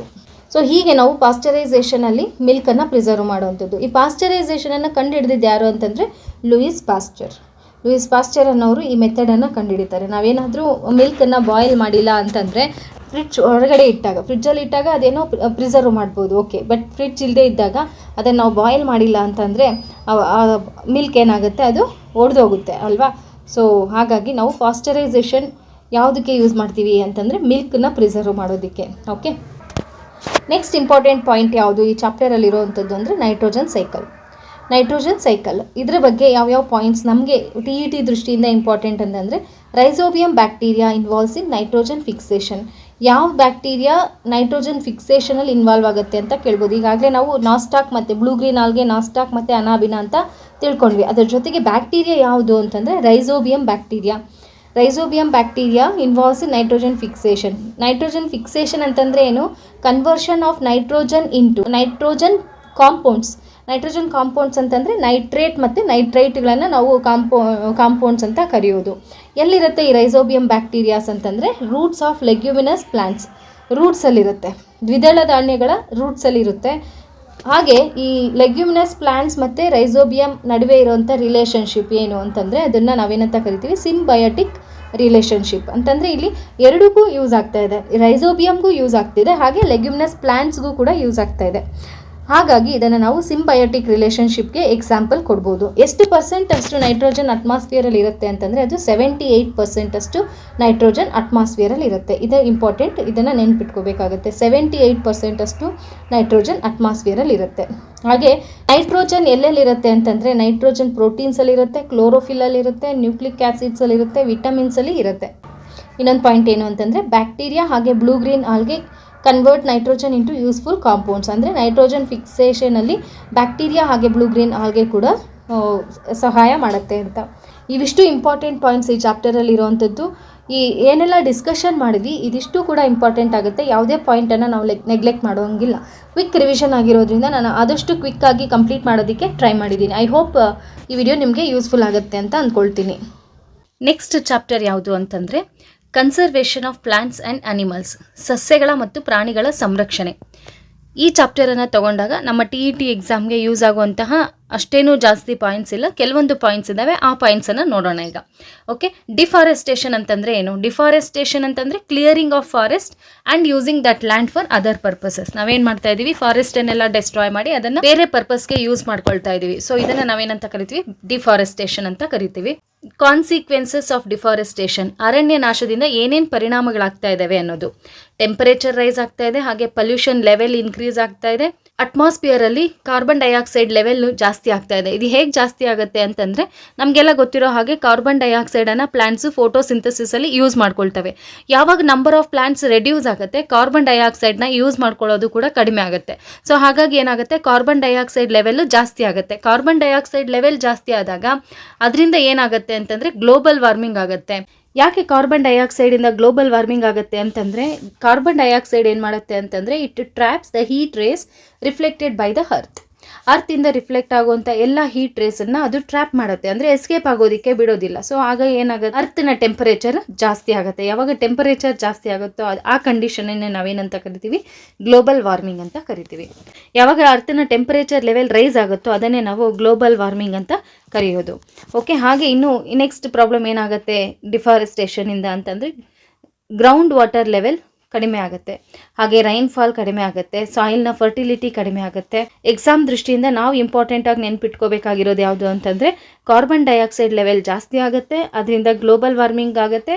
ಗ್ಲೋಬಲ್ ವಾರ್ಮಿಂಗ್ ಆಗೋದಕ್ಕೆ ಏನು ರೀಸನ್ ಅಂತಂದರೆ, ಕಾರ್ಬನ್ ಡೈಆಕ್ಸೈಡು ಹೀಟ್ ರೇಸನ್ನು ತಡೆ ಹಿಡಿಯುತ್ತೆ. ಸೊ ಇದೇ ಗ್ಲೋಬಲ್ ವಾರ್ಮಿಂಗಿಗೆ ರೀಸನ್ ಆಗುತ್ತೆ. ಓಕೆ, ನೆಕ್ಸ್ಟ್ ಹಾಗೆ ರೈನ್ಫಾಲ್ ಕಡಿಮೆ ಆಗುತ್ತೆ. ಯಾವಾಗ ಟ್ರೀಸ್ ಕಡಿಮೆ ಆಗುತ್ತೆ, ಯಾವಾಗ ಫಾರೆಸ್ಟ್ ಕಡಿಮೆ ಆಗುತ್ತೆ, ಯಾವಾಗ ರೈನ್ಫಾಲ್ ಕೂಡ ಕಡಿಮೆ ಆಗುತ್ತೆ, ಹಾಗೆ ಸಾಯಿಲ್ ಫರ್ಟಿಲಿಟಿ ಕೂಡ ಕಡಿಮೆ ಆಗುತ್ತೆ. ಫರ್ಟಿಲಿಟಿನೂ ಡಿಕ್ರೀಸ್ ಆಗ್ತಾ ಬರುತ್ತೆ. ನೆಕ್ಸ್ಟ್ ಏನಾಗುತ್ತೆ ಅಂತಂದರೆ, it increases the chances of natural calamities, floods ಹಾಗೆ ಡ್ರಾಟ್ಸು ಜಾಸ್ತಿ ಆಗುತ್ತೆ. ಫ್ಲಡ್ಸ್ ಅಂತಂದರೆ ಓವರ್ಫ್ಲೋ ಆಫ್ ವಾಟರ್, ಪ್ರವಾಹಗಳು ಜಾಸ್ತಿ ಆಗುತ್ತೆ, ಹಾಗೆ ಬರಗಾಲ ಕೂಡ ಜಾಸ್ತಿ ಆಗುತ್ತೆ. Okay, next it leads to change in the soil properties. Soil ಪ್ರಾಪರ್ಟೀಸಲ್ಲಿ ಚೇಂಜ್ ಆಗುತ್ತೆ, ಹಾಗೆ it will result in more soil erosion. Trees ಏನು ಮಾಡುತ್ತೆ, ಟ್ರೀಸ್ ಜಾಸ್ತಿ ಇದ್ದಾಗ ಏನಾಗುತ್ತೆ, ಟ್ರೀಸ್ನ ಮರಗಳ ಬೇರುಗಳೇನಿದೆ ಇದು ಮಣ್ಣನ್ನು ಹಿಡಿದಿಡುತ್ತೆ. ಯಾವಾಗ ಮರಗಳು ಕಡಿಮೆ ಆಗುತ್ತೆ ಆಗ ಮಣ್ಣನ್ನು ಹಿಡ್ದಿಡೋದಕ್ಕೆ ಆಗೋದಿಲ್ಲ. ಸೊ ಇದರಿಂದ ಏನಾಗುತ್ತೆ, ಸಾಯಿಲ್ ಎರೋಷನ್ ಆಗೋಕ್ಕೆ ಸ್ಟಾರ್ಟ್ ಆಗುತ್ತೆ. ಯಾವಾಗ ಸಾಯಿಲ್ ಎರೋಷನ್ ಆಗುತ್ತೆ, ಮೇಲ್ಪದರ ಎಲ್ಲ ಕೊಚ್ಕೊಂಡು ಹೋದಂಗೆ ನಮಗೆ ಕೆಳಗಡೆ ಉಳಿಯೋವಂಥ ಪದರ ಏನಿದೆ ಅದು ಜಾಸ್ತಿ ಫರ್ಟೈಲ್ ಆಗಿರೋದಿಲ್ಲ. ಸೊ ಹಾಗಾಗಿ ಏನಾಗುತ್ತೆ, ಸಾಯಿಲ್ ಅದರ ಪ್ರಾಪರ್ಟೀಸ್ ಕೂಡ ಚೇಂಜ್ ಆಗುತ್ತೆ. ಡೆಸರ್ಟಿಫಿಕೇಶನ್ ಆಗುತ್ತೆ. ಡೆಸರ್ಟಿಫಿಕೇಶನ್ ಅಂತಂದರೆ ಎಲ್ಲ ಮರಗಳು, ಎಲ್ಲ ಫಾರೆಸ್ಟನ್ನು ನಾಶ ಮಾಡೋದ್ರಿಂದ ಅದು ಬರೀ ಮರುಭೂಮಿಯಾಗಿ ಉಳ್ಕೊಳ್ಳುತ್ತೆ. ಇದನ್ನೇ ನಾವು ಡೆಸರ್ಟಿಫಿಕೇಶನ್ ಅಂತ ಕರಿತೀವಿ. ಹಾಗೆ it decreases water holding capacity of the soil. Water hold ಮಾಡ್ಕೊಳ್ಳೋಂಥ ಕೆಪಾಸಿಟಿ ಕೂಡ ಕಡಿಮೆ ಮಾಡುತ್ತೆ. ಇದಿಷ್ಟು ಕೂಡ ಕಾನ್ಸಿಕ್ವೆನ್ಸಸ್ ಆಫ್ ಡೆಸರ್ಟಿಫಿಕೇಶನ್, ಅಂದರೆ ಇದಿಷ್ಟು ಕೂಡ ಡೆಸರ್ಟಿಫಿಕೇಶನ್ನಿಂದ ಆಗುವಂತಹ ದುಷ್ಪರಿಣಾಮಗಳು ಅಂತ ಹೇಳಬಹುದು. ಓಕೆ, ನೆಕ್ಸ್ಟ್ ಈ ಚಾಪ್ಟರಲ್ಲಿ ಇನ್ನು ಇಂಪಾರ್ಟೆಂಟ್ ಪಾಯಿಂಟ್ಸ್ ಯಾವ್ದು ಅಂತ ನೋಡಿದಾಗ, ಎಂಡಮಿಕ್ ಸ್ಪೀಸೀಸ್ ಅಥವಾ ಸ್ಥಳೀಯ ಪ್ರಭೇದಗಳು ಅಂತ ಕರಿತೀವಿ. ಏನು ಎಂಡಮಿಕ್ ಸ್ಪೀಸೀಸ್ ಅಂತಂದರೆ, ಕೆಲವೊಂದು species of plants and animals ಕೆಲವೊಂದು ರೀಜನಲ್ಲಿ ಮಾತ್ರ ಕಂಡುಬರುತ್ತೆ, ಒಂದು ಪರ್ಟಿಕ್ಯುಲರ್ ಏರಿಯಾಲಿ ಮಾತ್ರ ಕಂಡುಬರುತ್ತೆ. ಅಂಥ ಅನಿಮಲ್ಸು ಅಥವಾ ಅಂಥ ಪ್ಲಾಂಟ್ಸನ್ನು ನಾವೇನಂತ ಕರಿತೀವಿ? ಎಂಡಮಿಕ್ ಸ್ಪೀಸೀಸ್ ಅಥವಾ ಸ್ಥಳೀಯ ಪ್ರಭೇದಗಳು ಅಂತ ಕರಿತೀವಿ. ಆ ಏರಿಯಾಲಿ ಮಾತ್ರ ಇರುತ್ತೆ, ಬೇರೆ ಕಡೆ ಈ ಅನಿಮಲ್ಸು ಪ್ಲಾಂಟ್ಸು ಕಂಡುಬರೋದಿಲ್ಲ. ಆ ಥರ ಅನಿಮಲ್ಸನ್ನು ನಾವು ಎಂಡಮಿಕ್ ಸ್ಪೀಸೀಸ್ ಅಂತ ಕರಿತೀವಿ. ಈ ಟೆಕ್ಸ್ಟ್ ಬುಕ್ಕಲ್ಲಿ ಕೊಟ್ಟಿರುವಂಥದ್ದು ಯಾವ ಪ್ಲೇಸು ಅಂತಂದರೆ ಪಚಮರಿ ಬಯೋಸ್ಪಿಯರ್. ಸೊ ಇಲ್ಲಿ ಕಂಡು ಬರುವಂತಹ ಎಂಡಮಿಕ್ ಫ್ಲೋರಾ ಯಾವುದು ಅಂತಂದರೆ, ಎಂಡಮಿಕ್ ಫ್ಲೋರಾ ಅಂತಂದರೆ ಎಂಡಮಿಕ್ ಪ್ಲಾಂಟ್ಸ್ ಅಂತ. ಸೊ ಯಾವ್ದ್ಯಾವುದು ಅಂತಂದರೆ ಸಾಲ್ ಮತ್ತು ವೈಲ್ಡ್ ಮ್ಯಾಂಗೋ. ಹಾಗೆ ಎಂಡಮಿಕ್ ಅನಿಮಲ್ಸ್ ಯಾವ್ದ್ಯಾವುದು ಈ ಏರಿಯಾಲಿ ಕಂಡು ಬರುವಂಥದ್ದು ಅಂತಂದರೆ Bison, Indian gain squirrel, flying squirrel, ಇದು ಈ ಏರಿಯಾಲಿ ಕಂಡುಬರುತ್ತೆ. ಸೊ ಅದಕ್ಕೆ ಈ ಪ್ರಭೇದಗಳನ್ನು ನಾವೇನಂತ ಕರಿತೀವಿ ಅಂದರೆ ಸ್ಥಳೀಯ ಪ್ರಭೇದಗಳು ಅಂತ ಕರಿತೀವಿ. ಓಕೆ, ಈ ಎಂಡಮಿಕ್ ಸ್ಪೀಸೀಸ್ನ ಡೆಫಿನೇಷನನ್ನು ನೆನ್ಪಿಟ್ಕೋಬೇಕಾಗತ್ತೆ, ಇದು ಕ್ವೆಶನ್ ಕೇಳಬಹುದು. ಓಕೆ, ನೆಕ್ಸ್ಟ್ ಪ್ರಾಜೆಕ್ಟ್ ಟೈಗರ್ ಏನಕ್ಕೆ ಲಾಂಚ್ ಮಾಡಿರೋದು ಗೌರ್ನಮೆಂಟ್ ಅಂತಂದರೆ, ಅದು ಟೈಗರ್ಸನ್ನು ಪ್ರೊಟೆಕ್ಟ್ ಮಾಡೋದಕ್ಕೆ. ಓಕೆ, ನೆಕ್ಸ್ಟ್ ಎಂಡೇಂಜರ್ಡ್ ಅನಿಮಲ್ಸ್, ಅಪಾಯದ ಅಂಚಿನಲ್ಲಿರುವ ಪ್ರಾಣಿಗಳು ಅಂತ ಯಾಕೆ ಕರಿತೀವಿ ಈ ಅನಿಮಲ್ಸನ್ನು ಅಂತಂದರೆ, animals whose numbers are diminishing to a level that might face extinction. ಅಂತಂದರೆ ಈ ಅನಿಮಲ್ಸು ಎಷ್ಟಿದ್ದಾವೆ, ನಂಬರ್ ಆಫ್ ಅನಿಮಲ್ಸ್ ಏನಾಗ್ತಾ ಇದೆ, ಕಡಿಮೆ ಇದೆ, ಹತ್ತಿರದಲ್ಲಿ ಅವೇನಾಗುತ್ತೆ ಎಕ್ಸ್ಟಿಂಕ್ಟ್ ಆಗಿಬಿಡ್ಬಹುದು, ಅಂದರೆ ಆ ಅನಿಮಲ್ಸ್ ಇಲ್ಲದೆ ಆಗಬಹುದು, ಅಂದರೆ ಅವು ಡೇಂಜರ್ ಝೋನಲ್ಲಿದ್ದಾವೆ ಅಂತ. ಸೊ ಆ ಥರ ಅನಿಮಲ್ಸನ್ನು ನಾವೇನಂತ ಕರಿತೀವಿ? ಎಂಡೇಂಜರ್ಡ್ ಅನಿಮಲ್ಸ್ ಅಂತ ಕರಿತೀವಿ. ಎಂಡೇಂಜರ್ಡ್ ಅನಿಮಲ್ಸ್ಗೆ ಎಕ್ಸಾಂಪಲ್ಸ್ ಯಾವ್ದು ಅಂತ ನೋಡೋದಾದರೆ Bengal tiger, lion, Indian elephant, Indian wild dog, wild buffaloes, barasinghas ಇವೆಲ್ಲನೂ ಕೂಡ ಕಡಿಮೆ ನಂಬರಲ್ಲಿದೆ, ಅಂದರೆ ಕೆಲವಿದಾವೆ. ಸೊ ನಿಯರ್ ಫ್ಯೂಚರಲ್ಲಿ ಈ ನಂಬರ್ಸ್ ಎಲ್ಲ ಎಕ್ಸ್ಟಿಂಕ್ಟ್ ಆಗ್ಬೋದು, ಅಂದರೆ ಇವೆಲ್ಲ ನಾಶ ಆಗ್ಬೋದು. ಸೊ ಅಂಥ ಪ್ರಾಣಿಗಳನ್ನು ನಾವೇನಂತ ಕರಿತೀವಿ, ಎಂಡೇಂಜರ್ಡ್ ಅನಿಮಲ್ಸ್ ಅಂತ ಕರಿತೀವಿ. ನೆಕ್ಸ್ಟ್ ಇಂಪಾರ್ಟೆಂಟ್ ಯಾವುದು ಅಂತಂದರೆ ರೆಡ್ ಬುಕ್ ಡೇಟಾ. ಇದು ಒಂದ್ಸಲ ಕ್ವೆಶನ್ ಅರೈಸ್ ಆಗಿತ್ತು, ರೆಡ್ ಬುಕ್ ಡೇಟಾ ಅಂತಂದರೆ ಏನು ಅಂತ. ಈ ರೆಡ್ ಬುಕ್ ಡೇಟಾದಲ್ಲಿ ಏನು ಇನ್ಫಾರ್ಮೇಷನ್ ಇರುತ್ತೆ ಅಂತಂದರೆ, it keeps a record of all endangered animals. ಎಲ್ಲ ಎಂಡೇಂಜರ್ಡ್ ಅನಿಮಲ್ಸ್ ಹಾಗೆ ಪ್ಲಾಂಟ್ಸನ್ನ ರೆಕಾರ್ಡ್ ಮೇಂಟೈನ್ ಮಾಡೋದಕ್ಕೆ ಒಂದು ಬುಕ್ ಇದೆ, ಅದನ್ನೇ ನಾವೇನಂತ ಕರಿತೀವಿ, ರೆಡ್ ಬುಕ್ ಡೇಟಾ ಅಂತ ಕರಿತೀವಿ.